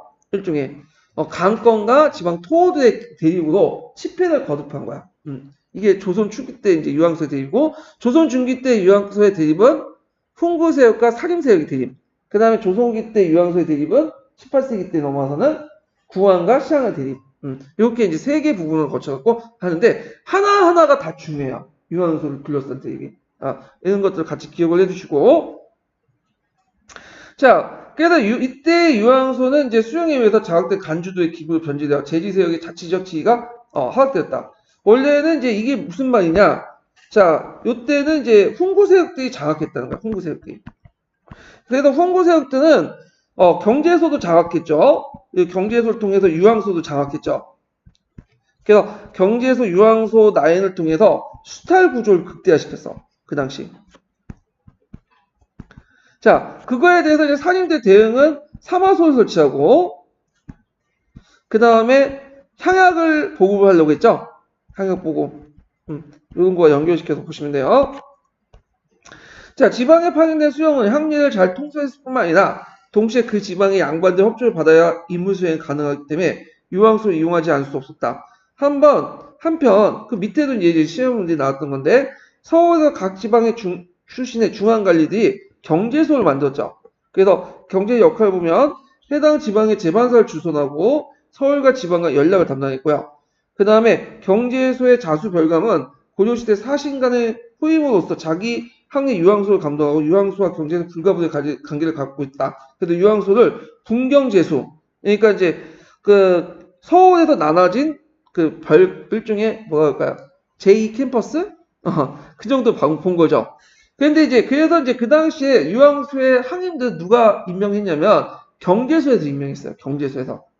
근데 나중에 선조 말년에 경제소가 폐지되죠. 그러면서 이제 수정 임명제로 바뀌게 되고, 그리고 이때부터 유황소를 뭐라고 불려지기 시작한다? 향청, 향학이 개초된 곳 해서 이렇게 불려지게 되죠. 그 다음 향리 가운데 한 사람을 서울에 파견 상주시켜요. 그 사람의 역할이 뭐냐? 자, 그 겨울에 이제 공납을 수납하거나, 왜냐하면 공납은 예전에 말처럼 그 개인이 갖다 바치는 게 아니에요. 이게 걷어가지고 골단으로 갖다 바치는 거야. 그 지방에. 그러면 갖다 바칠 때 그 간청에 그 창고에 갖다 바치는 사람이 필요하잖아요. 그걸 이제 경절이가 그 역할을 했고, 그리고 그 외에도 뭐 군역이나 이런 그 세금 징수 이런 것들 있죠. 이런 것도 다 경절이가 있어요. 그래서 경절이가 했던 역할이 되게 많아요. 방납도 있고, 뭐 대납도 있고, 그 다음에 아까 말했처럼 이제 군역 자원도 있고, 군포징수도 있고 등등. 자, 그래서 이 역을 뭐라고 하냐면 경주인 역이라고 해요. 경주인 역. 그래서 주인이라는 중개해준다는 뜻이죠. 서울에 있으면 경주인하는 경절이 원래 경주역이라고 하는데 이 경주역을 원래 경절이가 담당했어요. 근데 이 역 자체가 일종의 노동자 땅이기 때문에 노동자치이기 때문에 나중에 다음에 여러 사람들 부상 대고부터 해서 고관 대작부터 등등 해가지고 이 사람들이 경주역을 사들여가지고 그걸 해요. 그게 예전에 기출문에 나왔던 거죠. 예. 자, 그 다음에 간영에는 누가 있었냐면 영절이가 있었어. 예, 그래가지고 이렇게 이제 유황소, 경제소, 경조의 제도는 그 위가 있죠. 예어 두세 이거 쓰라고 나올 수 있어. 모든 지방의 양방과 향리들 협조를 얻어 지방 통치 효과를 높이고, 예, 첫 번째 의의죠. 두 번째로는 지방세월 견제와 중앙 집권을 강화시킨 조치였다. 예, 이거 쓰라고 나올 수도 있죠. 막상 쉽지만 쓰라고 하면 또 못 쓰는 분도 많을 거야. 예, 암기해 두시고요. 군사조직을 보죠. 군사조직은 이제 예전에 한번 살펴본 것처럼 이방원이 사병을 팔리고 그 다음 뒤에 넘어와서 세조 때 들어와서 오이제가 성립되죠. 오이제. 오이 도총부가 이제 그 설치돼서 오이 지휘권을 장악했고 오이는 하부 그 뭐냐면 군단 정도 되고 오이 도총부는 그 상급부대야. 그러니까 이런 식으로 우리식으로 육군본부가 오이 도총부고 그다음 국방부가 병부고요. 그다음에 그 오이는 그 밑에 있는 이제 직할 부대들 이렇게 보시면 되겠죠? 예. 자, 그다음에 중앙군의 오이는 5개 부대가 있고 이 오이는 아까 지방을 통과한다고 했죠? 그래서 서울뿐만 아니라 지방을 각각 통과했다. 그래서 특징은 이제 중앙군이 지방군을 통제하는 형태야. 그래서 이렇게 이제 구성이 됐다. 이렇게 보시면 되고요. 자, 그 다음에 뒤에 넘어와서 지방군을 보죠. 자, 여기 지방군은 이제지만 여기에서는 이제 지방 방어 체제까지 합쳐가지고 이제 얘기를 하는 거야. 자, 세조 때 북방의 입군과 남방의 여진군 이원화된 것을 북방의 입군으로 통일됐죠. 그래서 군익도 체제가 있는데 문제는 군익도 체제가 이 간할 구역이 이렇게 보면 겹쳐요. 겹쳐. 그래서 이걸 좀 조정할 필요가 있어. 그래가지고 좌우익, 삼익 이렇게 중익 이렇게 해갖고 했던 거를 다시 2년 뒤에 진간체제를 시켰어요. 그러니까 군익도를 개편시켜갖고 다시 간할구역을 정리한 게 진간체제 보시면 돼요. 진간체제는 이제 보면 진간체제는 군익도의 주초성을 지향하고 거진 요때 거진은 주로 어디가 근거일까? 읍성을 중심으로 읍성. 예. 그래서 되게 목사 정도 되는 사람이 이제 간할해요. 예. 그 다음에 주변에 여러 재진들은 일반 고을들이죠. 현령, 현감, 이렇게 조그만 군소, 이게 9년 단위, 여기 이제 속하게 해서 하나의 진간을 편성하고, 적이 쳐들어오면 중앙의 도움 없이 자전자수하는 체제야. 그래서 이제 군사 거점을 마련하겠다. 자, 그래서 육군뿐만 아니라 수군도 이런 진간 체제를 갖췄다. 이것이 예전에 시험문이 나왔죠. 육군뿐만 아니라 진간 체제는 수군도 있었다. 자, 조선전개 지방군사제도는 진간체제를 바탕으로 했고, 그래서 이제 먼저 각 도의 병영, 그 다음에 병마절도사를 두고 수군절도. 요때는 아까 이제 거진은 이제 뭐냐면 읍성 중심이죠. 근데 그 거진들 또 통과하는 상위 부대를 뒀어. 병영과 수용을 둔 거야. 예. 그래갖고 이제 거기에 병마절도사와 수군절도사 있는데, 그래서 대개 보면 병영과 수용을 간 도에 각각 하나씩 두는데 가끔씩 예외는 있어요. 그래서 그 예외가 그 밑에 있죠. 그래서 충청도 평안도 지역은 병사를 각각 2명 뒀어요. 왜 2명 뒀을까요? 이거 국경지대니까. 그 다음에 한경도도 3명 이렇게 두고 경상도 3명 둔 건 제 생각에는 거기에 뭐 인구 밀집적인가 뭐 해가지고 그렇게 둔 건지 아니면 외구들 방별로 그런지 이렇게 했고, 그 다음에 거기에 좀 눈여겨볼 게 뭐냐면 경상 전라도 지역은 수사를 3명 뒀죠. 그거는 그 지역이 뭐냐면 외구 쪽에 있기 때문에 그런 것도 있고, 하여튼 이렇게 있는데 대개 보면 이제 병사 수사를 감찰사 겸임한 경우가 되게 많았어요. 근데 독립된 수사와 병사도 있었어. 병마절도사, 수군절도사. 그러니까 이순신은 그 겸직한 게 아니라 이거 뭐야? 독립된 수군절도사죠. 그 경우에는 별로 사이가 좋지 않았다. 지휘관계가 명확하지 못했고, 예. 자, 이렇게 이제 했던 게 진간체제다. 이렇게 좀 기억을 해주시면 되고요. 그 뒤에 부분은 각자 이제 읽어보시고, 진간체제의 다음, 달락보면, 진간체제에서 이제, 해서 병력의 근간이 있는 거는 양인 농민이죠. 양반 자제들은 군역의 의무가 있지만 실제로 여기 빠져있죠. 그래서 향리나 실제 공사노비 같은 경우에 여기 없지만 여기 집어넣고, 그래서 공사노비 제외했지만 실제 여기 담당했어요. 이 사람도. 잡새꾼이나 뭐 이런 식으로 다양한 이름으로 담당을 했고, 양인 농민들은 평상시에 농업에 종사했다가 일단 징발된 정병이 되고, 그리고 서울에 번상하거나 지방의 재진에 부방하였다. 부방군이라고 하죠. 예.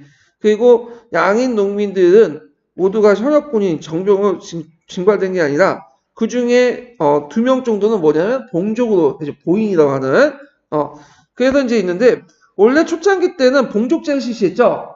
근데 이게 나중에 보포로 바뀌죠. 그 이유를 제가 이제 예전에 한번 설명했을 거예요. 그래서 봉족제 같은 경우에는 인을 기준하는 게 아니라 호를 기준하는 거죠. 그래서 3호당 1명씩 배출해. 그래가지고 1명은 정군이 되는 거고 2명은 보인이 되는 거죠. 봉족이. 네, 보인은 나중에 생긴 거고 봉족이 되는 거죠. 근데 문제는 그 나머지 여정들은 이제 놀고 먹는 거야. 군역 빠지는 것들이 많죠. 근데 이제 나중에 보폭 같은 경우에는 전 국민을 대상으로 해서 인을 기준으로 하는 거야.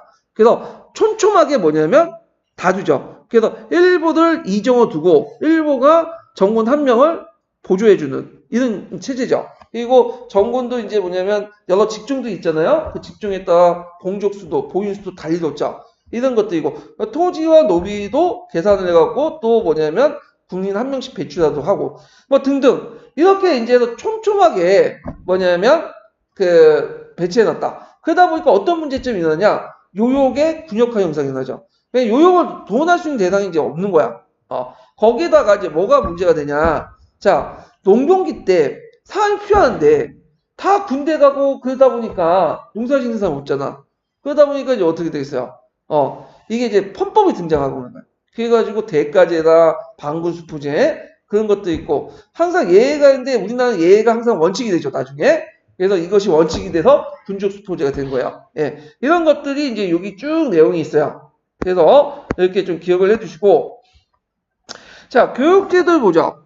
자, 조선의 교육제의 특징은 양반자제를 대상으로 했고 그리고 지금처럼 그 국민국가, 국민으로서 기본적인 자질이나 그 다음에 각 전문가를 양성하는 것보다는 주로 과거 시험의 준비 과정에 불과했다. 이게 지금 어디서 담당하고 있어요? 노량진에 담당하잖아요. 노량진에 가서 이제 각종 고시학에서 일명 공무원들 양성하고 있잖아. 예. 자, 그래서 이제 과거 시험 준비 과정은 사소 오경. 이거 우리도 마찬가지로 국어, 영어, 수학 뭐 이렇게 하죠. 국어, 영어 이렇게. 자, 양반자제들은 이제 서당에 들어가서 했다가 사학을 수학하고 서원에 가서 있다가 이제 성균관 가고. 근데 주의할 것은 양반들은 향교에는 정만 걸어놓지 실제는 서원에서 공부한다고 했죠.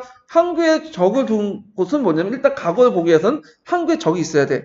그리고 향교에서 이제 해야지만 또 초시도 면제받을 수 있고 이런 등등 여러 가지 이유로 이제 뭐냐면 적을 걸어놨고 자 그다음에 이제 그 성균관을 볼게요. 성균관은 조선 최고의 학부죠. 생원 진사를 이제 조사했고 그 외에도 이제 그 여러 가지 명목으로 또 소정의 입학 시험을 거쳐서 들어올 수 있었다. 그 다음에 학업 관리 가운데 입학을 지망한 사람도 있고 문과 응시를 준비했다. 이렇게 좀 기억을 해주시고요. 그 다음에 작가 교육도 역학, 의학, 음향학, 유학 같은 있는데 각각 주무관청이 있어요. 사역원, 그다음 전의감, 경상감, 그 다음에 간상관이죠. 정상관으로 되어 있네. 네, 간상관, 홍조, 각기 교육했다. 이렇게 이제 보시면 되고, 되게 중인들이 이제 뭐냐면 대상으로 교육을 받았다. 과거 제도를 보죠. 자, 양반 지배층의 관료를 채용한 선발 시험이 과거였고, 그리고 조선의 과거 제도는 조선시대와 달리 간직에 진출했을 거의 유일한 방법이었다. 그리고 주의할 것이 음소인데, 음소도 넓게 보면 과거의 일종이에요. 칠가라고 해갖고, 넓은 범위의 과거에 속해. 음소도. 근데 우리가 보통 과거 하면, 문과, 그러니까 대가, 문과, 좀 끼워주면 작가 정도? 요즘 끼워주고 나머지는 좀 무시하잖아요. 예, 근데 일단, 음소도 있지만 대상이 2품 이상이었고, 그 다음에 이제 그 상대적 과거가 높았다. 그 과거를 보면, 문과, 무관, 문관, 무관, 기술관 이렇게 있는데 문관 채용 시험을 보통 소과와 대과로 나누죠. 예. 그래서 생진과는 생원 진사 뽑는 건데 소과는 사서 오경을 시험 보는 생원과. 그 다음에 그 시부책을 놓은 재수과. 이렇게 하죠.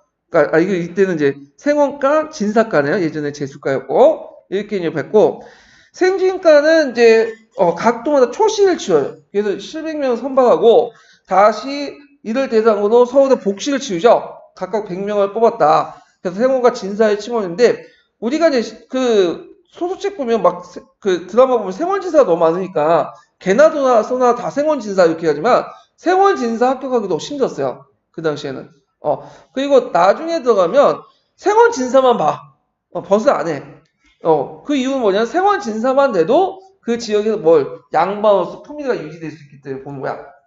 그래서 이런 것들 이제 봤다. 이렇게 보시면 될 것 같아요. 자, 그래서 생원진사에게는 초급 문관을 임명할 자격도 주어지고, 그럼 대가에 응시할 수 있는 자격인데, 나중에는 생원진사 상관없이 누구나 다 본다고 했죠? 자, 그래서 성균관에 들어서 교육을 받을 수 있다.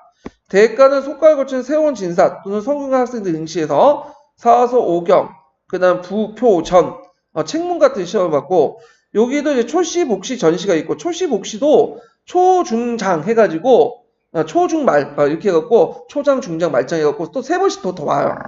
그래서 이제 마지막으로 보는 시험이 전시죠. 그래서 전시에서 이제 33명이 들어오면 이제 거기에서는 당락을 결정하는 게 아니라, 이때는 그 순위를 결정해. 그래서 각과, 을과, 병과. 그래서 1등부터 3까지는 각과. 을과는 4등부터 10까지는 을과. 그 다음 1등부터는 병과. 이렇게 해서 이제 있고, 각과 1등을 장원이라고 하죠. 그래서 이제 이 경우에는 이제 등급을 더 올려주고, 종육품에 초임해주고, 기성관리교 4등급 가게 해주고, 더 올려주고요. 자, 그래서 이제 있고, 문과는, 유교국가 조선에서 당연히 중요한 시험이었고요. 그래서 모든 사람들이 볼 수 있지만, 그러니까 천민을 제외하고 모든 사람이 볼 수 있지만, 실제로는 누가 보겠어요? 양반 관료들이 봤죠. 양반 출신들이. 왜냐하면, 평민들이 보려고 해도, 일단은 문과를 보려면 사서 오경을 달다 외우고, 그 다음에 이제 어떻게 되냐면, 자유롭게 글 쓸 수 있는 좀. 그 정도 되려면, 어느 정도 공부를 해야 되냐면, 적어도 한 20, 30년 공부를 해야 돼. 그러니까 그 정도의 재력을 갖춰야 되겠죠. 그러니까 양반 지주들, 이런 사람들. 물론 간혹가다 평민 출신이 되는 경우도 있지만, 이건 아주 드문 경우고, 물론 이제 조선 후기 때 들어가면, 이제 공부 안 하죠. 이제 양반 출신 노동 법률가들, 그 법률가 출신들은 이제 자제들은 공부 안 하고 대리시험 보고 아무리 똑똑해도 많이 안 와도 매번 이제 비난하는 선비들은 다 떨어지고 이런 이제 문제점이 일어나긴 하지만 원칙상 이렇게 얘기하는 거야. 또 과거에 응시할 때는 호적과 보신자를 또 제출해요. 이게 또 걸리죠. 그래서 사주 안에 이 가문과 족파가 이제 분명한 사람들이 뭐냐면 과거에 합격할 수 있어. 응시는 할 수 있지만 그걸 보고 영 아닌 애들은 서류 면접에서 떨어지는 거야. 떨어지고 나서 이제 이렇게 하는 거죠. 자, 하여튼 이렇게 이제 갔다. 그 다음에 문과 같은 게 있는데 문과는 고조 말에 신설됐죠. 근데 공양왕 때 신설됐기 때문에 그 실제 조선 때 이제 봤다고 보면 돼요. 문과처럼 대가, 소가의 구분이 없으나 초시, 복시, 존시 3단계 있었고, 그 다음 초시는 200명 선발하고 복시는 28명, 그리고 전시는 등급을 나눴다. 그래서 뭐 궁술, 기재, 격구 이렇게 이제 궁술은 이제 팔 쏘는 거고, 기재는 말 타면서 재주를 보이는 거고, 그다음 격구는 말 타면서 그 일종의 폴로 같이 놀이라는 건데, 그 중에 제일 중요하게 시험은 궁술이에요. 왜냐면 기재나 격구는 좀 주관적 판단이 들어가지. 말에서 뭐 말타기 뭐 무술 보이고 그런 것들은 솔직히 수치화될 수 없잖아. 근데 궁술 같은 경우는 수치가 가능해. 얼마나 포적에 잘 맞추냐. 그리고 그 당시에 장군의 필요한 소양은 칼을 잘 쓰는 게 아니라 활을 잘 써야 돼. 왜냐면 우리나라 같은 경우에는 칼을 잘 쓰는 거 금접전보다는 뭐죠? 원거리 해가지고 타격전 하죠. 뭐 여진족이나 외구 싸울 때도 우리가 칼 쏴갖고 막 칼 단기 접전을 해버리면 100점 100승에 100패예요. 100패. 이길 수가 없어. 그래서 멀리 있는 적을 활을 날리거나 총을 쏴가지고 맞추는. 그래서 그런지 몰라도 우리는 사격하고 화살 되게 능하잖아요. 지금 그래서 이제 양궁도 되게 능하고. 자, 그래가지고 이제 이렇게 있고, 그 다음에 나중에 선민들도 볼 수 있었다. 그러니까 무가 시험은 나중에 이제 일종의 모의 통로가 되죠. 신분 상승의 통로가 되죠. 자, 그 다음에 기술관 채용도 있었죠. 이걸 작가라고 하는데 각 간청에도 보고요. 그래서 뭐 사역원, 그 다음에 점의관, 간상감, 형조 있는데 예전에 어디에도 보는 거 이런 것들이 객관식 기준에 나왔어요. 예, 그래서 사역원은 역각, 그 다음에 의관은 전의감, 감상가는 은양가, 율가는 형조 이렇게 이제 근데 형조 밑에 고율사라는 간청이 있거든요. 고율사, 예, 그 24사 중에 고율사에서 담당을 했고, 자, 그래서 이제 이렇게 해서 이제 잡학에서 천시했다. 되게 중인들이 작가에 응시했고요. 그 다음에 과거 시험은 몇 년마다 한 번씩 보냐? 원칙 10년시죠. 3년마다 한 번씩 보고, 그래서 입밖에 부정기시가 있고, 진강시, 뭐 문모의 참배한날, 알성시 등등 있는데 이런 특별 시험은 누구한테 유리하냐? 성균 가는 대학생들. 그 다음에 서울에 거주하는 사람들만 단기적으로 보거든. 근데 이거는 정보가 되게 중요해요. 근데 그 당시 지방에 있는 사람들은 서울에 시험 본다는 걸 모르고 그냥 넘어가. 그래서 알 수가 없죠. 그러다 보니까 서울에 있는 사람들만 보는 거야. 그것도 고관 대작들 좀 이렇게 시험 본다고 그 알려진 이게 정보를 접할 수 있는 사람들. 자, 하여튼 근데 이 특별시가 너무 많아지면서 점점 이제 뭐냐면 과거 제도가 원칙이 무너지기 시작하죠. 그래서 원점도 처음에 이제 300점이었다가 200점, 150점 점점 낮아지고 심지어 이제 원점 요구하지도 않고 그 다음에 나중에는 속가 거치지도 않고 대가 볼 수 있도록 하고 그러다 보니까 이제 생원 진사 출신보다는 이렇게 대가 그 다음에 특별시험에 합격한 사람들이 더 많아져. 예. 그래서 이제 이게 한 양반사회 과거제 붕괴한 원인이 됐죠. 그래서 과거제도 나중에 조선후기 때 가면 더 문란해졌다고 했죠. 그래서 4인 1조도 같이 일어나죠. 과거를 보는 사람, 그 다음에 자리를 이렇게 깔아가지고 앞자리 앉는 사람. 앞자리 되게 중요해. 왜냐면 이게 이제 과거를 할 때 시험지 답안을 쓰고 이게 그냥 수고하는 게 아니라 거기 앞에 그물망이 있으면 그물망 던지거든요. 근데 되게 보면 그 먼저 던진 사람이 먼저 이렇게 깔고 이제 보는 거야. 그게 이제 시험관이 뒤에 걸 안 봐. 먼저 볼 것만 이제 하고 몇 개만 보고 채점하고 넘어가. 그러니까 앞자리에 앉는 게 제일 중요한 거야. 그래서 가장 문이 열어자마자 새벽부터 뭐냐면 막 뛰어가지고 막 몸싸움 하는 거지. 그래가지고 거기 앞자리 딱 차면 돗자리 쫙 깔아. 그러면 이제 좀 있다가 이제 책을 그 시험 보는 이제 그 뭐냐면 도령님이 쫙 오고 그 옆에 두 명이 달아붙죠. 하나가 뭐냐면 이제 그 책사 같은 비슷하게 이제 책 찾아가면서 뭐 초안을 답안 초안을 마련해 주는 사람이 있고 그걸 또 예쁘게 써줘야 될 거 아니에요. 정자로 거기에 이제 서기가 갖다 붙여. 그래서 두 명이 내 이름을 명칭 모르는데 두 명이 있어. 이 사람들 오히려 과거 응시생보다 더 뛰어난 사람이야. 그래서 이제 3일조 4일조 같이 노는데 그 사람들 왜 과거 시험 안 보냐? 아까 말했지만 그 당시에는 자기가 아무리 능력이 있어도 뭐예요? 과거에 합격할 수 없었어요. 일단 뭐가 있어야 된다? 이렇게 이제 뭐 돈이 있어야 되고 권력이 있어야 돼. 그러니까 나중에 가면 노론들, 권력과 가문들이 다 장악한 거야 그냥. 그러니까 이제 19세기 들어가면 아예 과거 시험 안 보려고 하죠. 뜻 있는 사람들은. 예. 자, 그래서 이제 이렇게 이제 문제가 있었다. 자, 그러면 양반의 토지 소유를 볼게요. 양반이 지배층일 수 있는 조건은 그의 경제적 기반으로 나왔죠. 그래서 이걸 이제 있는데 그래서 조선왕조는 아까 가전법 체제를 만들었죠. 그래서 가전법은 모두 18가로 나누어서 최고 150개에서 최하 10개까지 가전을 지급했죠. 그래서 가전은 경기 지방에 한해서 분급했는데 원칙상으로는 왕경주의의 경기에 거주하면서 왕실을 수기한다는 원칙이 나왔지만 실제 경기 이외의 지역들, 그러니까 예전 외방 사전이라고 했죠? 이 사전이 넣으니까 농작물 발전된 걸 막기 위한 거죠. 그래서 고려 말에 사전의 폐해를 수습하고 지방세력을 억제하는 의도가 있다. 요거 왜 경기 사전의 원칙이 나왔냐면 요거 쓰시면 되겠죠? 고려 말에 사전의 폐해를 수습하고 지방세력을 억제하는 의도가 나왔다. 요거 안개 쓰세요. 쉽게 나오면 나올 수 있어요. 가전은 1대1 하는 거지만 세습이 허락이 안 되는 것이 원칙이지만 가전을 지급받았던 관리가 죽을 경우에 그의 처가 제거하지 않을 경우에 수신전. 그 다음에 어린 자녀가 나면 후양전이라는 명목으로 했다. 요거는 고려시대 때 뭐와 이제 연원이 된 구분전 있죠. 구분전. 구분전과 서로 연결됐다. 이렇게 이제 보고 있어요. 예. 그 양반들은 이게 언제 폐지됐죠? 근데 직전법 때 폐지됐죠? 자, 양반은 관료로서 가전을 지급할 뿐만 아니라 공신전도 받는데 이 공신전은 세습이 가능해. 예. 그러니까 개국공신에 비롯한 여러 차례 정변일 때마다 공신책봉이 많은데 공신전이 증가해.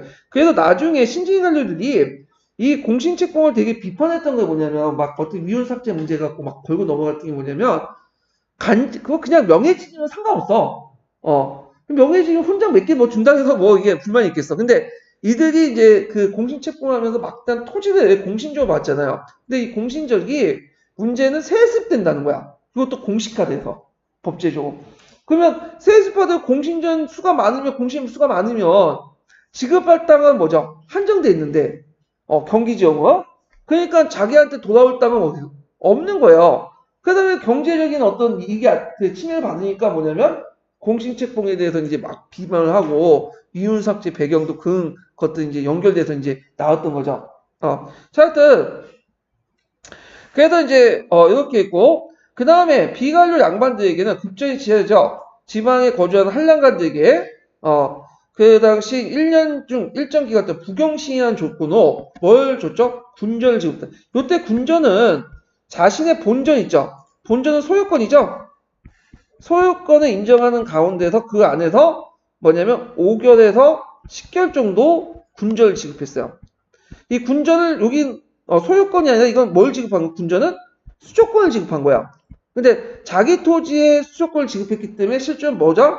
면세권을 준 거야. 면세지. 그러면 앞에서 경기 사전의 원칙에 어긋나지 않냐? 이렇게 질문하신 분이 있는데 거기에 구평에 그렇게 분명히 내놨어요. 태조가 말하기를 태조가 말한 거야. 제가 말하는 게 아니라 태조와 경기 사전의 원칙에서 군전은 제외한다. 예의 조항이 있어요. 그러니까 지방 한량간의 임명에 좋대요. 군전. 근데 이게 잠깐 이제 주의할 게 군전은 롯데만 처음 준 게 아니라 고려 시대 더 많이 고려 말기 때 그 홍건적이나 외구쳐 돌 때 지방 한량간 천설지에 줬던 게 군전이야. 근데 이때 군전은 그 예전에도 얘기했지만 자기 토지 외에도 사전이 가산화된 부분과 자기가 약탈한 부분까지 다 합쳐갖고 거기에다 전체 면세권을 떼어 부었거든요. 면세를 줬는데 문제는 이제 군전은 자기 수조권 토지가 아니라 소유권 토지만 한정됐고 본전 거기도 다 준 게 아니라 뭐죠? 5결에 10절만 준 거야. 그러니까 제일 손해받는 계층이 어디예요? 이 지방 한량간의 계층이야. 그래갖고 와가지고 탄원하고 막 상소 올리고 했지만 다 안 들어줬어 태조가.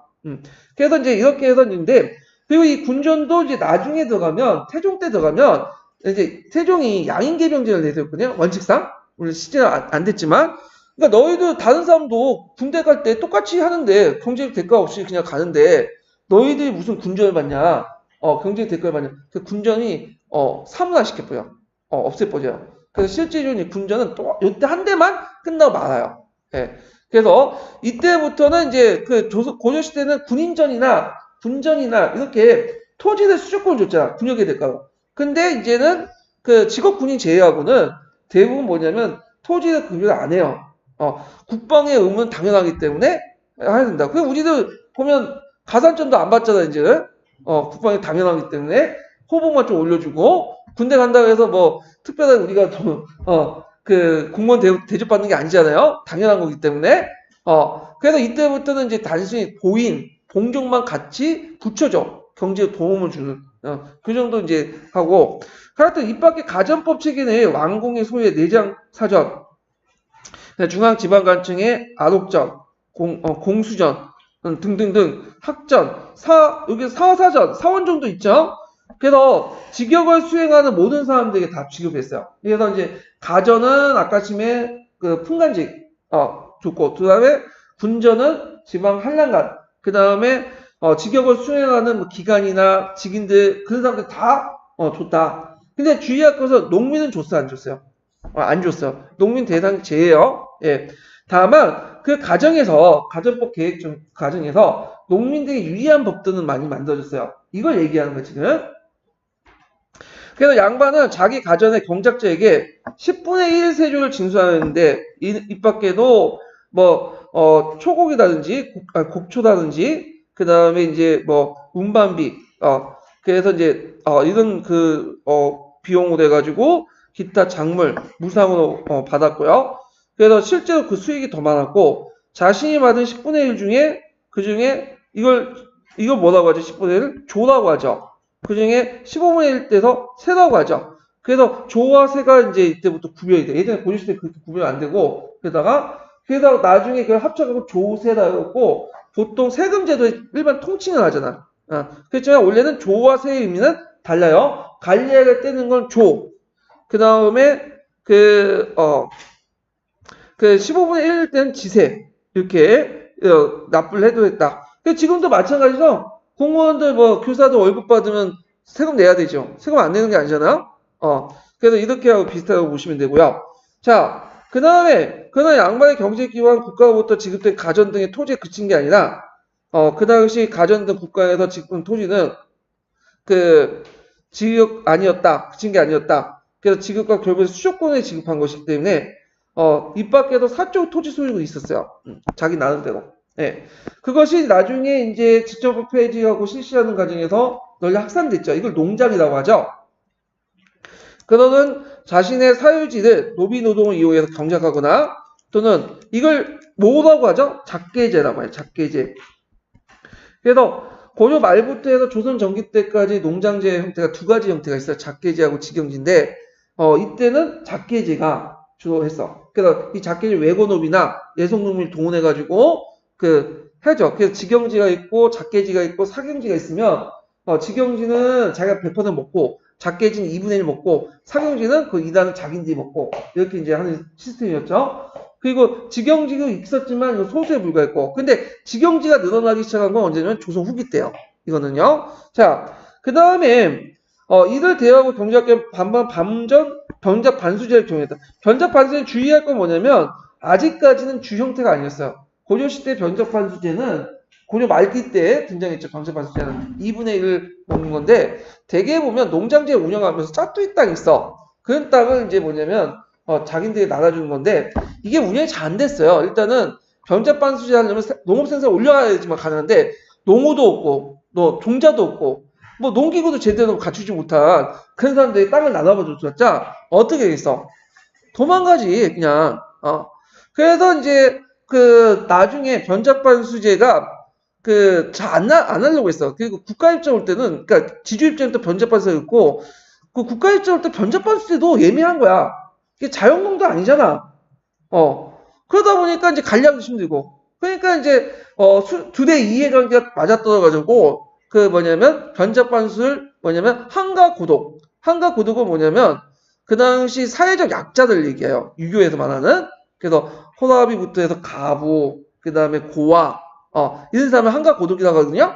그래서 이런 사람들이 한정돼서 주는 거야. 그러니까 여기에서 교과서 통로는 마치 변작반수제가 뭔가 농민들의 혜택처럼 이렇게 얘기하는데 실제 그 당시 변작반수 일반화되지도 않았고 왜 그렇게 제한을 두는 건 농민의 혜택보다는 서로 지주 입장이나 국가 입장 올 때는 자기들 그 입장에서는 아니야. 지주 입장 관리하기 힘들고 그 다음에 이게 항표화되니까 나중에 또 자기 땅에 우기는 경우도 있고 근데 국가 입장 올 때는 뭐 국민 양성하고 전혀 관련이 없는 거잖아. 그러니까 이제 서로 간에 이제 이해관계 맞아서 이게 금지했는데 이게 마치 농민들 입장에서 막 그런 것처럼 이렇게 교과서 서술됐는데 이건 잘못된 거예요. 참고로 그 변작 반수제가 일반화된 거는 언제 때냐? 이건 16세 후반대예요. 타조법이라고 하는 것들은. 예. 자, 하여튼 이러한 것을 농자가 불렸는데 양반의 신분적 농민적 지배할 수 있는 게는 여기에도 마련됐다. 자, 이와 같이 이제 가전으로서 전주로서 또 사전의 지주로서 동시에 존재했다. 가전법은 수조권에 의해서 그 당시 이제 그 토지 농민의 지배는 15세기 말에 이어 현저히 약화되었다. 그 계기가 됐던 것이 직전법인데 직접의 배경이 여기 나오죠. 양반층 내 가전을 둘러싸 갈등이 팽배하고 그래서 이제 아까 얘기한 것처럼 이제 가전이 팽배한 게 뭐냐면 이게 세습화돼요. 세습화되고 공신체법이 많아지면 공신력이 늘어나죠. 그럼 상대적 가전이 뭐예요? 줄어들 수밖에 없어. 자, 전주와 전후 사이의 갈등 이런 것들이 격화됐기 때문이다. 그래서 국가는 이 사이의 집권을 더욱 추진해서 세조의 때 직접법을 시작해서 토지의 대상에서 현직 관리를 한정하도록 하고 선종 때 간수강급제를 실시해서 전제 직접 수준을 지향했다. 그러면서 실제로 이제 뭐냐면 녹봉화되죠. 그나마 이 제도도 명종 때 가서 실행이 불가능한 임진을 거쳐서 아예 소멸됐다. 이거 앞에 내용하고 좀 다르죠. 여기는 성종 때 없어졌다 이 식으로 아니 간수강급제가 없어졌다고 직접 그 수조권 제도가 없어졌다 이런 식으로 얘기했는데 이건 명종 때. 이거 왜 그럴까요? 요거는 이 책을 쓸 때 이제 뭐냐면 그 쓴 사람이 아마 여러 책을 가지고 와가지고 쓴 것 같아. 그래가지고 이렇게 좀 약간 왔다 갔다 전혀 맥락이 안 맞는 그 말들이 나오는데 하여튼 이렇게 보시면 되고 그래서 양반 관료는 뭐만 남았죠? 녹봉만 받게 돼요. 한편 이에 대해서 사적 토지 소유에 집중이 도모했다. 녹봉이 그렇게 많이 준 것도 아니었어요. 예, 거의 박봉이야. 그런데도 불구하고 과거시험 뭐 관료가 됐던 건 뭐냐면 일단 경제적인 문제 때문에는 아니에요. 경제적으로 예전에 뭐 자기 집에 돈도 많고 토지도 많은데 경제적 문제 때문에 아니라 진짜 명예, 사회적 신분, 지위 이런 것들이 되게 중요하기 때문에 이제 본 거죠. 자, 그래서 이제 이렇게 있고요. 좋은 제도 있고 이거 쭉 넘어가고 양민들은 시험 문제 거의 안 나오니까 넘어가세요. 양민들은 고려시대나 삼국시대나 뭐 우리나라 지금 뭐 현대나 다 피곤하게 살잖아. 예. 공동에 피곤하게 살아. 맨날 그 일상적인 얘기니까 제일 중요한데도 이런 데는 시험 문제 안 내더라고. 옛날 뭐 양반 내거나 중인 내거나 노비 내죠. 그래서 좀 듣보잡 같은 데는 안 내고 좀 약간 뭐냐면 튀는 데만 내잖아. 그러니까 넘어가시면 돼요. 예. 그래갖고 이제 이렇게 쭉 넘어가고 있고요. 그 다음에 이 부분은 뭐 전문 6등분이 없고 9등분은 이제 아까 좀 했으니까 좀 넘어가기 시간에서 좀 설명하고 있고 자, 천민 보죠. 예, 천민은 시험에 많이 나오니까 자, 천민은 신분 구조에 있어서 최하층에 위치해 있고 그 가운데 가장 정형적인 형태는 노비였죠. 예. 그래서 천민 중에 상당수가 노비예요. 근데 천민이 꼭 노비는 아니에요. 그 앞에 이제 뭐 백정도 있고 제인도 있고 이런 사람도 있고 자, 노비는 소유주의 유형에 따라 공노비와 사노비가 있는데 공노비는 다시 노역에 따라서 일정 기간 동안 가나의 영무를 종사하는 선상노비가 있고 그 다음에 신공을 붙이는 낙공노비 이렇게 두 개가 있어요. 예, 선상노비와 낙공노비. 근데 여기에 또 하나 더 붙여놓은 게 뭐냐면 봉족노비예요. 봉족노비. 보통 우리가 봉족은 군인에게만 지급한 걸로 알고 있죠. 그게 아니에요. 노비나 그 다음에 공신들 다 봉족이 지급됐어. 직역을 담당하는 사람들. 왜 노비들에게 봉족노비에 따로 지급하냐? 선상노비들이 가나의 영무를 하면 월급을 받고 일하는 게 아니거든요. 이 천역이기 때문에 당연히 의무직으로 이제 하는 거야. 문제는 노비들이 뭐 가나에서 일을 하면 밥 정도는 주겠지. 근데 문제는 노비들이 가족이 있어요. 가정이 있기 때문에 이들도 같이 먹여 살려야 될 거냐. 그러니까 이들을 먹여 살리기 위해서 봉족노비를 따로 지급을 해주는 거야. 이 노비는 선상노비들 경제에 도움을 주기 위해서 따로 지정된 노비예요. 이 봉족노비는. 그 다음에 이제 신공과 맞추면 낙공노비 이렇게 보시면 돼요. 그래서 공노비는 역에 따라 나누는 거야. 역에 따라. 그래서 기본적으로 이들 노비는 외고노비라고 하죠. 근데 고려시대 때는 이걸 낙공노비를 외고노비라고 했는데 이들 멍집을 바뀌어서 이걸 그 낙공노비라고 했고 그 다음에 그 고려시대 때는 입영노비 이렇게 불렸어요. 공영노비. 이걸 이름을 바꿔서 선상노비라고 한 거야. 근데 동일한 거예요. 이름만 바뀐 거야. 우리가 뭐 그 예전에 보충 수업을 방과후 활동이라고 바꿨다고 해서 뭐 본질이 달라져요? 아니죠. 이름만 바뀐 거야. 자, 공노비는 왕실 소유의 내수사 소속과 중앙의 가나 소속, 예. 그래서 산업인보다는 그 처지가 비교적 양호했어요. 그래서 이들은 60세 정도 되면 천역을 면제받아요. 예, 그리고 사고 팔고 다 하는 대상이 아니었죠. 예, 그런 것들이 있고요. 그래서 이제 노비들 입장을 볼 때는 공노비보다는 공노비, 사노비 중에 어느 게 제일 좋아요? 공노비가 좋아. 그러니까 산노비는 어떻게 하든 만약 공노비 하려고 하는데 그렇게 될 수는 없는데 유일하게 될 수가 있는 게 있어. 자기 주인이 역적으로 몰려가지고 그 정몰될 경우에 그 노비들은 어디에 편입되냐면 공노비 편입돼. 이런 경우는 되게 좋죠. 네.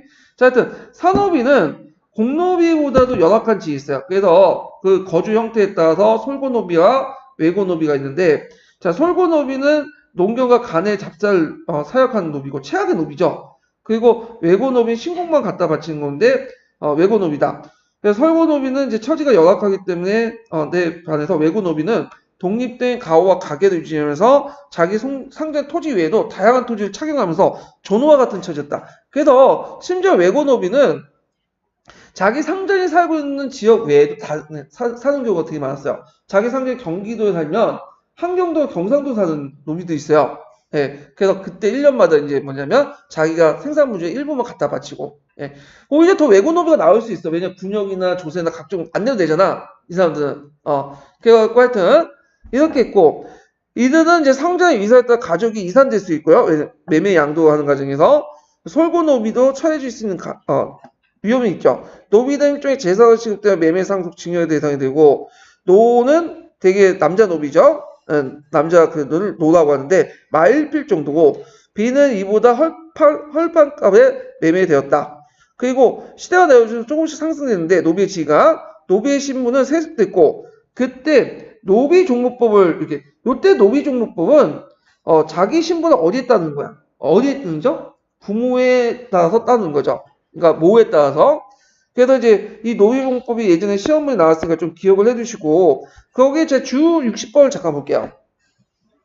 조선 전기 때 이 뭐냐면 그 노비 그 세습법은 노비 종목법만 있었던 게 아니에요. 예.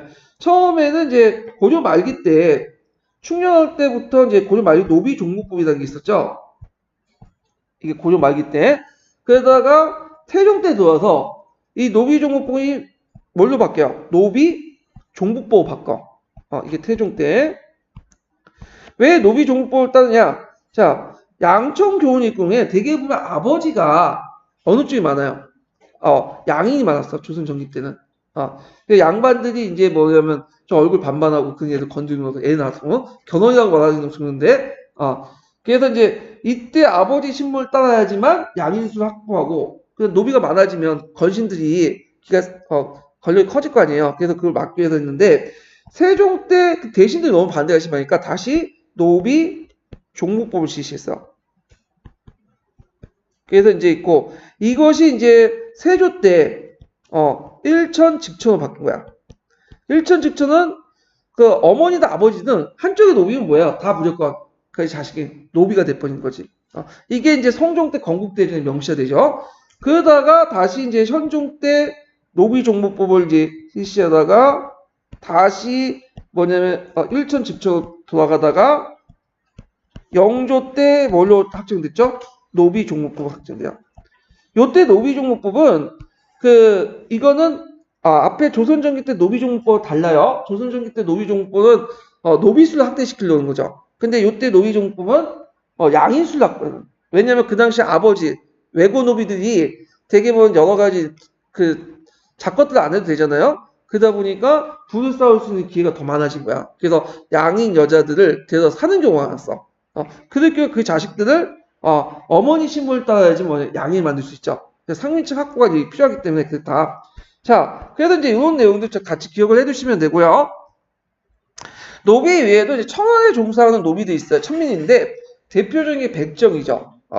백정은 원래 고조시대 백정은 이제 일반 낭민들 백정이라 했어요. 이게 없을 백정이야. 그러니까 특별한 직역이 없는 그 남정네 이런 뜻인데, 근데 그 조선시대 때 백정은 고려시대 때 하척제와 자인 이런 사람이죠. 그래서 도산업을 주로 하면서 피업, 유기 이런 것들. 백정도 되게 뭐냐면 여러 종류가 있어요. 고리 백정도 있고 갑파치도 있고 우리가 아는 그 망나니 그런 사람도 있고, 뭐, 재인 계층도 있고 하는데, 이들은 다른 그 상황과 어울리지 않았어. 특수분량이야. 그리고 한 곳에 정착하지 않고 계속 떠돌아다녀. 그러니까 아마 그 이제 여러 설도 있는데, 그들은 이제 일반 조선인보다 좀 약간 신체적 특징이 달랐나 봐요. 키도 크고, 눈도 파랗고, 코도 이렇게 오똑하고, 그러니까 약간 유럽 계통 그런 것도 있는데 아마 그 거란족이나 이렇게 이제 그런 것 중에 유목민 출신일 거다 이렇게 보고 있어. 예. 그래서 그들이 이제 정착하면서 떠돌아다니면서 이제 조선에 떠돌아다니면서 하는데, 그래서 세종 때는 이제 얘들을 어떻게 하면 정착을 시켜보려고 되게 노력을 했어요. 그래갖고 얘들한테 백정이나 치고도 주고, 그 다음에 어떻게 호적을 만들어서 이제 편입시켜보려고 했는데, 안 됐어. 막 그 생활봉사 그러다 보니까 결국 포기했죠. 그래서 천민집단으로 이렇게 했어요. 근데 이 백정이 천민이 아니냐는 걸 가지고는 학계에서는 아직까지는, 천민이 아닌 설도 있어요. 그래갖고 신량 역천이다. 근데 법제에서 천민이다. 근데 다수설은 뭐죠? 천민이 다수설이에요. 예.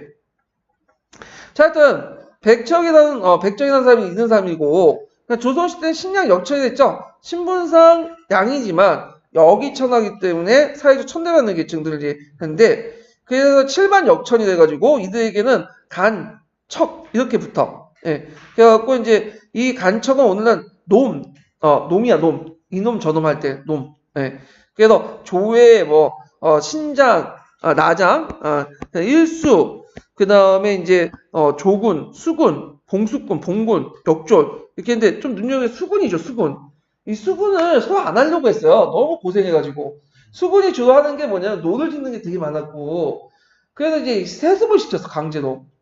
심지어는 이제 안 하다 보니까 보충군이 해가지고, 노비로서 이제 양인이 되기 전에 잠깐 동안 이제 보충군의 역을 담당해야 되거든요. 예, 가도 되게 보충군이 누구냐면 수군들이에요. 수군.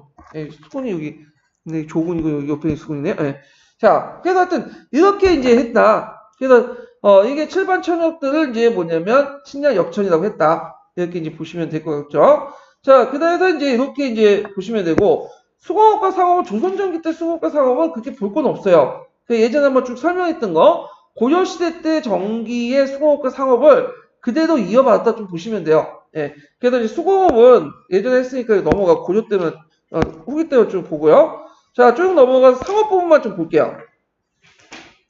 자, 상업은 수공업과 마찬가지로 국가에 의해서 장악됐고 뒤에 넘어가서 그래서 이제 보통 조선전기 때는 국가가 뭐 수공업, 상업 그 다음에 모든 것을 장악하죠. 각종 산업을. 이거는 뭐냐 유교식 통치 방법은 아니죠. 근데 주대 공개념을 도입을 해서 통제를 하려고 했어요. 정도전이 처음에 이제 구상할 때. 그래갖고 이제 국가가 완전히 통제를 하는 방식으로 운영을 했다. 이렇게 보시면 되는데, 자, 상업도 수공업과 마찬가지로 국가에 장악됐고, 간청이나 양반들 수요에 의해서 충분한 어용적 성격이 강했다. 그래서 이제 시전을 만들었죠. 국가가 만들기 전에. 시전을 만들어서, 고려의 시전을, 개경의 시전을 따서 서울의 시전을 만들었죠. 그래서 거기에 시전을 설치하고 행랑을 만든 다음에 거기 점포세 3세를 뒀고 그 다음에 시전 후에 육주비전이 됐는데 주의할 건 육주비전은 고려 조선 전기 때부터 있었던 건 아니에요. 여러 가지 설이 있지만 인조 이후 때 보고 있어요. 조선 후기라고 보시면 돼요. 자, 그 밖에 하여튼 시전은 여러 가지 역을 담당했고 국가는 이들을 관리하기 위해서 경시설을 뒀죠. 그래서 시전을 감독하고 동향이나 검사를 국가 조절하는 역할을 했다. 예. 그래서 경시서는 나중에 평시서 이름 바뀌는데 이거는 고려와 마찬가지죠. 그 다음에 지방에서는 서울 공부에서는 이제 사상의 장시가 발달돼 15세기 말부터 이제 발달했는데 이 장시가 왜 발달됐냐? 여기 있죠. 예전에도 장시 같은 거 비슷한 게 있었어요. 고려시대 때 장시 시장. 그렇지만 이때는 뭔가 국가가 이민족을 만들었고 오래 지속되는 게 없었죠. 근데 이거는 개인이 이렇게 자발적으로 만든 거고 민이 오래 지속되는 게 특징이 있고 이게 더 발전됐다. 그래서 농업생산 발달과 지주제 확대로 말미암아 시간이 흐를수록 발달됐는데 이때 농업생산하면 뭐 이렇게 연작 상경제가 실시되고 이런 것들 뭐 반농사 2년 3작 이런 것들 이제 들 수가 있겠죠. 12법 발달. 자, 그래서 정부는 농민들이 토지에 이탈하여 장시에 몰린 걸 막고, 그래서 장시 금지령을 내렸어요. 장시를 왜 이렇게, 처음에 금지하려고 했냐면, 요게 이제 작물도 있죠, 작물. 뺏은 물건들 갖다 처분하는 거. 그래서 임꺽정 같은 사람도 요게 와갖고 장물로 해서 처분하고, 또 장시가 활발히 되면 정보 공유가 많아져. 그럼 정보 공유는 정부에 대한 칭찬도 많겠지만 뭐도 많아져요. 비판, 불만이 더 많을 거야. 익명 게시판에 이제 보면 익명 게시판에 카페 같은 거 학원들이 별로 안 좋아해요. 예, 학원 강사들 특히 안 좋아해. 왜? 하면 거기 익명 게시판 자기들 얘기 좀 하잖아, 많이. 그러다 보면 물론 거기에 찬양가를 부르는 사람도 있겠지만 빠순이 빠돌이 같은 사람들 막 좋다고 막 그런데 상당수 사람들은 다 욕을 해. 불만을 가질 수밖에 없어.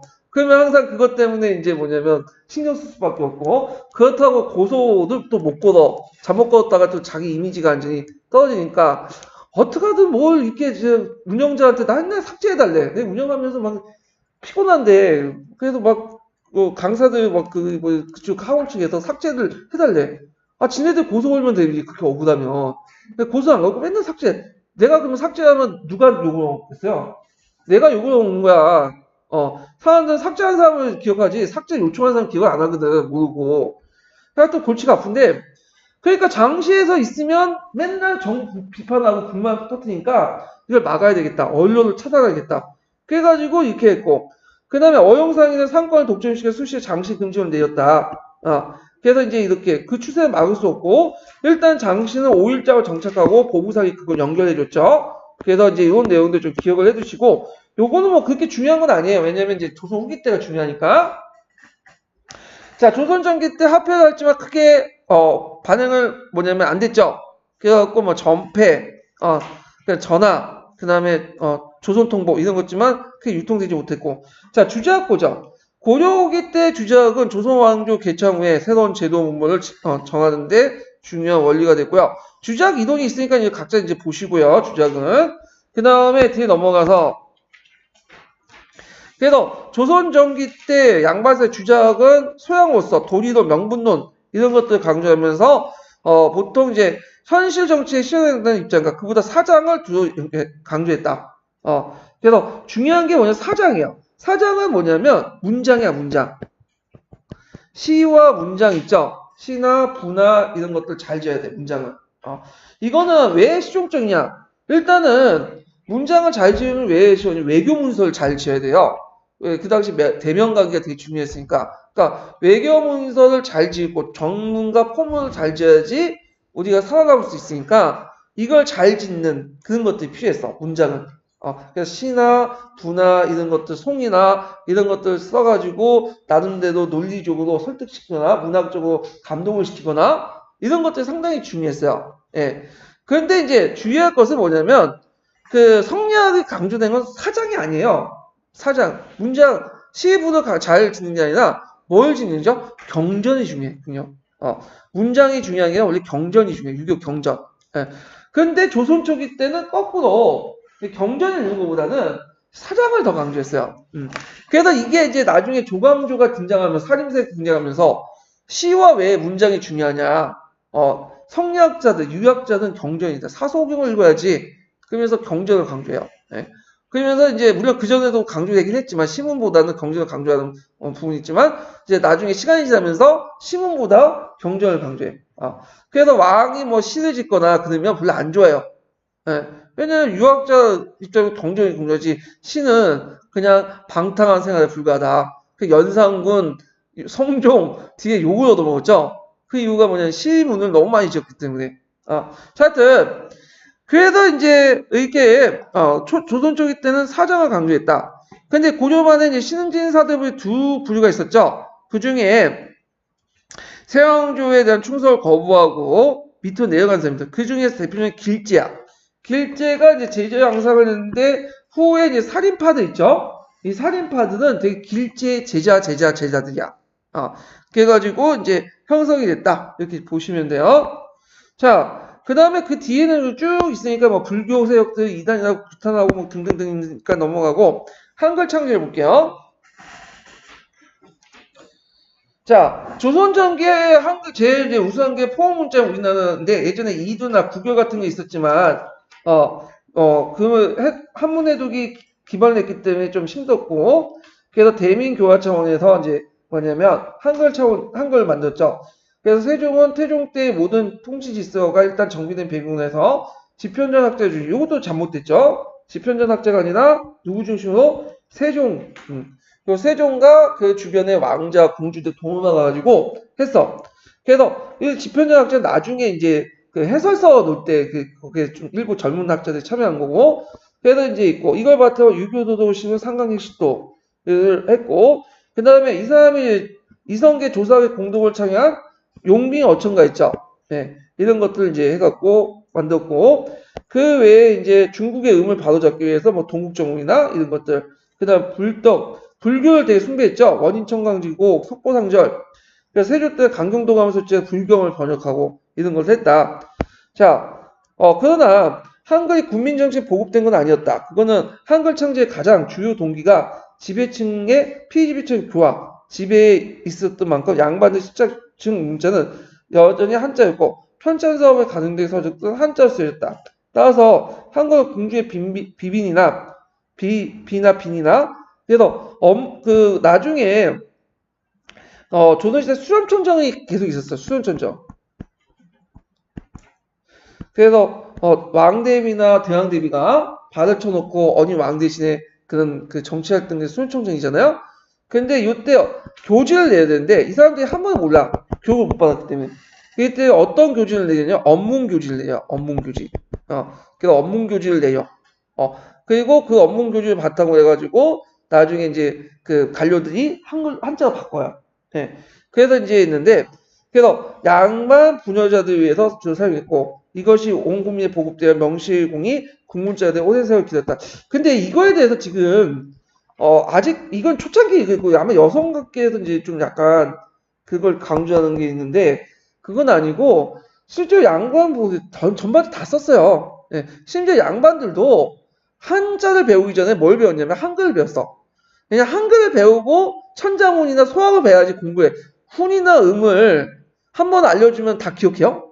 못하잖아. 그럼 적어야 될 거 아니야. 훈과 음을 정확히 적기 위해서는 뭐가 필요하면 처음에는 잘 모를 때는 뭘 적어야 돼요? 한글로 적어야 돼. 하늘천 따지 하는데 이게 천지 진짜지 발음을 적어야 돼요. 그러면 얘들 처음 올 때는 하늘천? 한번 들으면 딱 하지. 하늘천 이게 천이야 티야 뭐 왔다 갔다 해. 그러면 여기 하늘천 하다가 여기도 뭐야? 천자 적어놓으면 자습할 수 있잖아. 땅지 할 때 진짜 적으면 자기가 스스로 몇 번 발음해서 매는 외울 수가 있죠. 음독할 수 있죠. 그 때문에 한글을 알아야 됐어요. 그래서 꼭 여기 보면 여자들만 주로 사용했다? 이거는 일부 지금 예전에 견해인 것 같아. 요즘엔 그렇게 안 해요. 예. 자, 그 다음에 이제 조선 쪽에 있던 여러 학문들이 발달했죠. 특히 성리학 외에도 뭐 기술적인 측면에서 실용적 학문들이 되게 발달됐다는 거. 그리고 여러 서적들도 이제 많이 만들어졌고. 자, 그러면 여기 쭉 보면 그 실록이 나와요. 실록. 예, 사서의 편제 실록 부분은 이제 시험 문제에 많이 나올 수 있는데 예전에도 언급했지만 실록은 그 왕이 죽은 후에 춘추관에서 실록초이라는 그 간청을 만들어 놓고 하죠.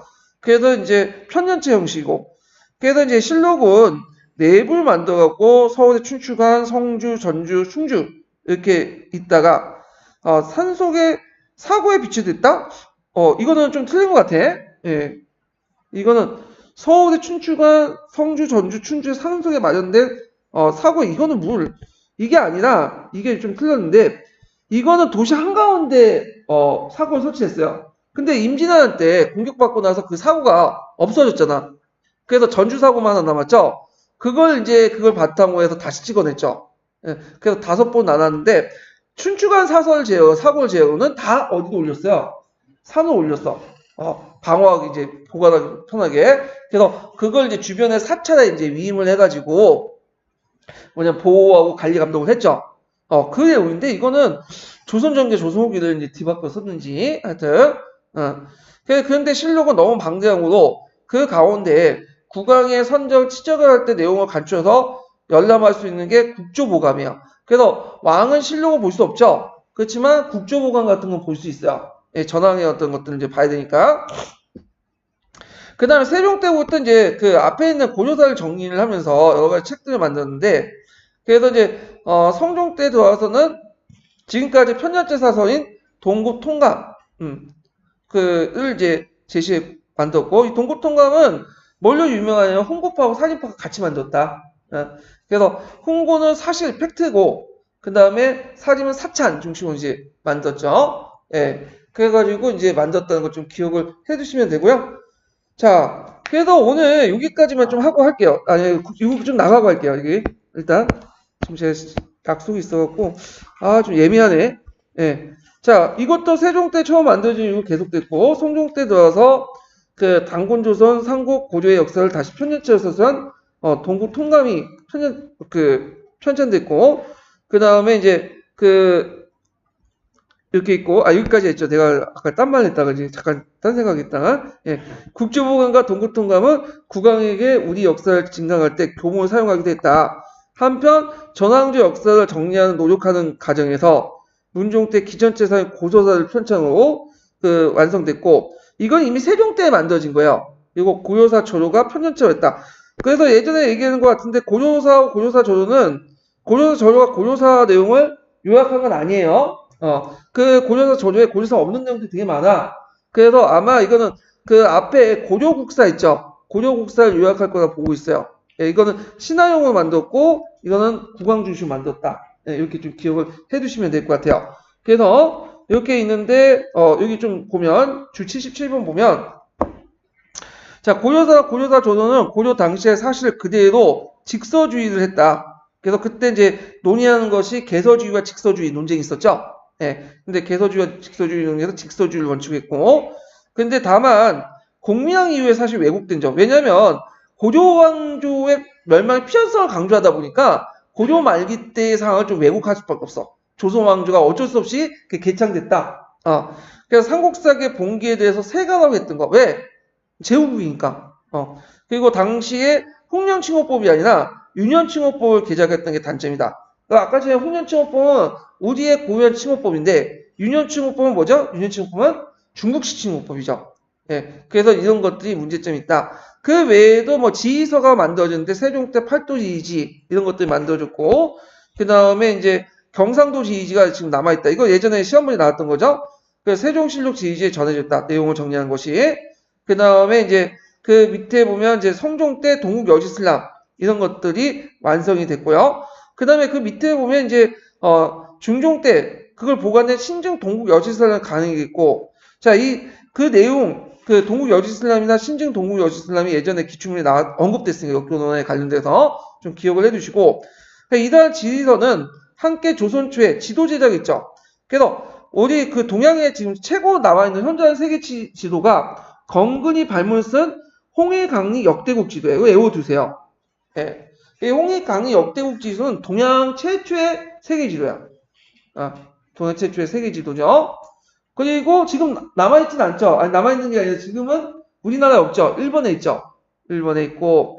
이렇게 이제 홍해강리 역대국 지도를 만들 수 있었던 거는 그 당시에 고려 말기 때 원간섭기 때 서역 간의 교류를 통해서 많은 그 서양과 중동의 지식이 여기를 통해서 들어오게 된 거예요. 네, 원을 통해서. 조선 초기 때 그 천문학의 발달과 이런 것도 서로 연결해서 보시면 돼요. 자, 하여튼 이런 것들이 있다. 그래서 이 홍해강리 역대국 지도는 좀 약간 안개에 둘 필요가 있어요. 예전에 한번 몇 번 얘기했지만 지휘과에서 문제 나왔기 때문에 한번 지도 보여주고 이거 써라. 나올 수가 있어. 어버버해갖고 못 쓰시는 분도 많을 거야. 네, 그래서 명칭을 정확히 외워주세요. 명칭. 그래서 인권은 몇 번 제가 생각해봤는데 내용이 중요한 게 아니라 명칭, 키워드 이게 중요하더라고. 네, 내용이 깊이 할수록 떨어지는데 아주 뭐냐면 첩경이죠. 그래서 장수생들이 너무 머리가 많이 생각을 해가지고 떨어지는 게 많더라고. 그렇게 풍부한 지식을 가지고 있으면서 초수분들에게 밀려가지고 막 떨어지고 뭐 초수보다 그냥 물론 많이 아시는 분도 있겠지만 상당히 많이 알겠죠 장수생들이. 근데 왜 밀리겠어요? 이게 시험 감각이 없어서 그래. 그래서 매번 떨어지고 그러시는데 일단은 명칭과 키워드가 중요하다. 그러니까 명칭을 꼭꼭 외워두세요. 저도 사람 이름이나 명칭 정확히 기억 못해요. 책을 보고 설명을 해드리는 거지. 근데 저는 시험 본 사람이 아니죠. 여러분들 시험 가야 되잖아. 그러니까 여러분도 꼭꼭 외워두세요, 여러분들. 자, 오늘 여기까지만 하고요. 제가 이제 지금 약속이 약간 촉박하기 때문에 계속 시계를 봤는데 어떻게 좀 많이 해보려고 되게 노력을 했어요. 그래서 내일은 또 한국통론 나갈게요. 네, 오늘 수고하셨습니다. 감사합니다.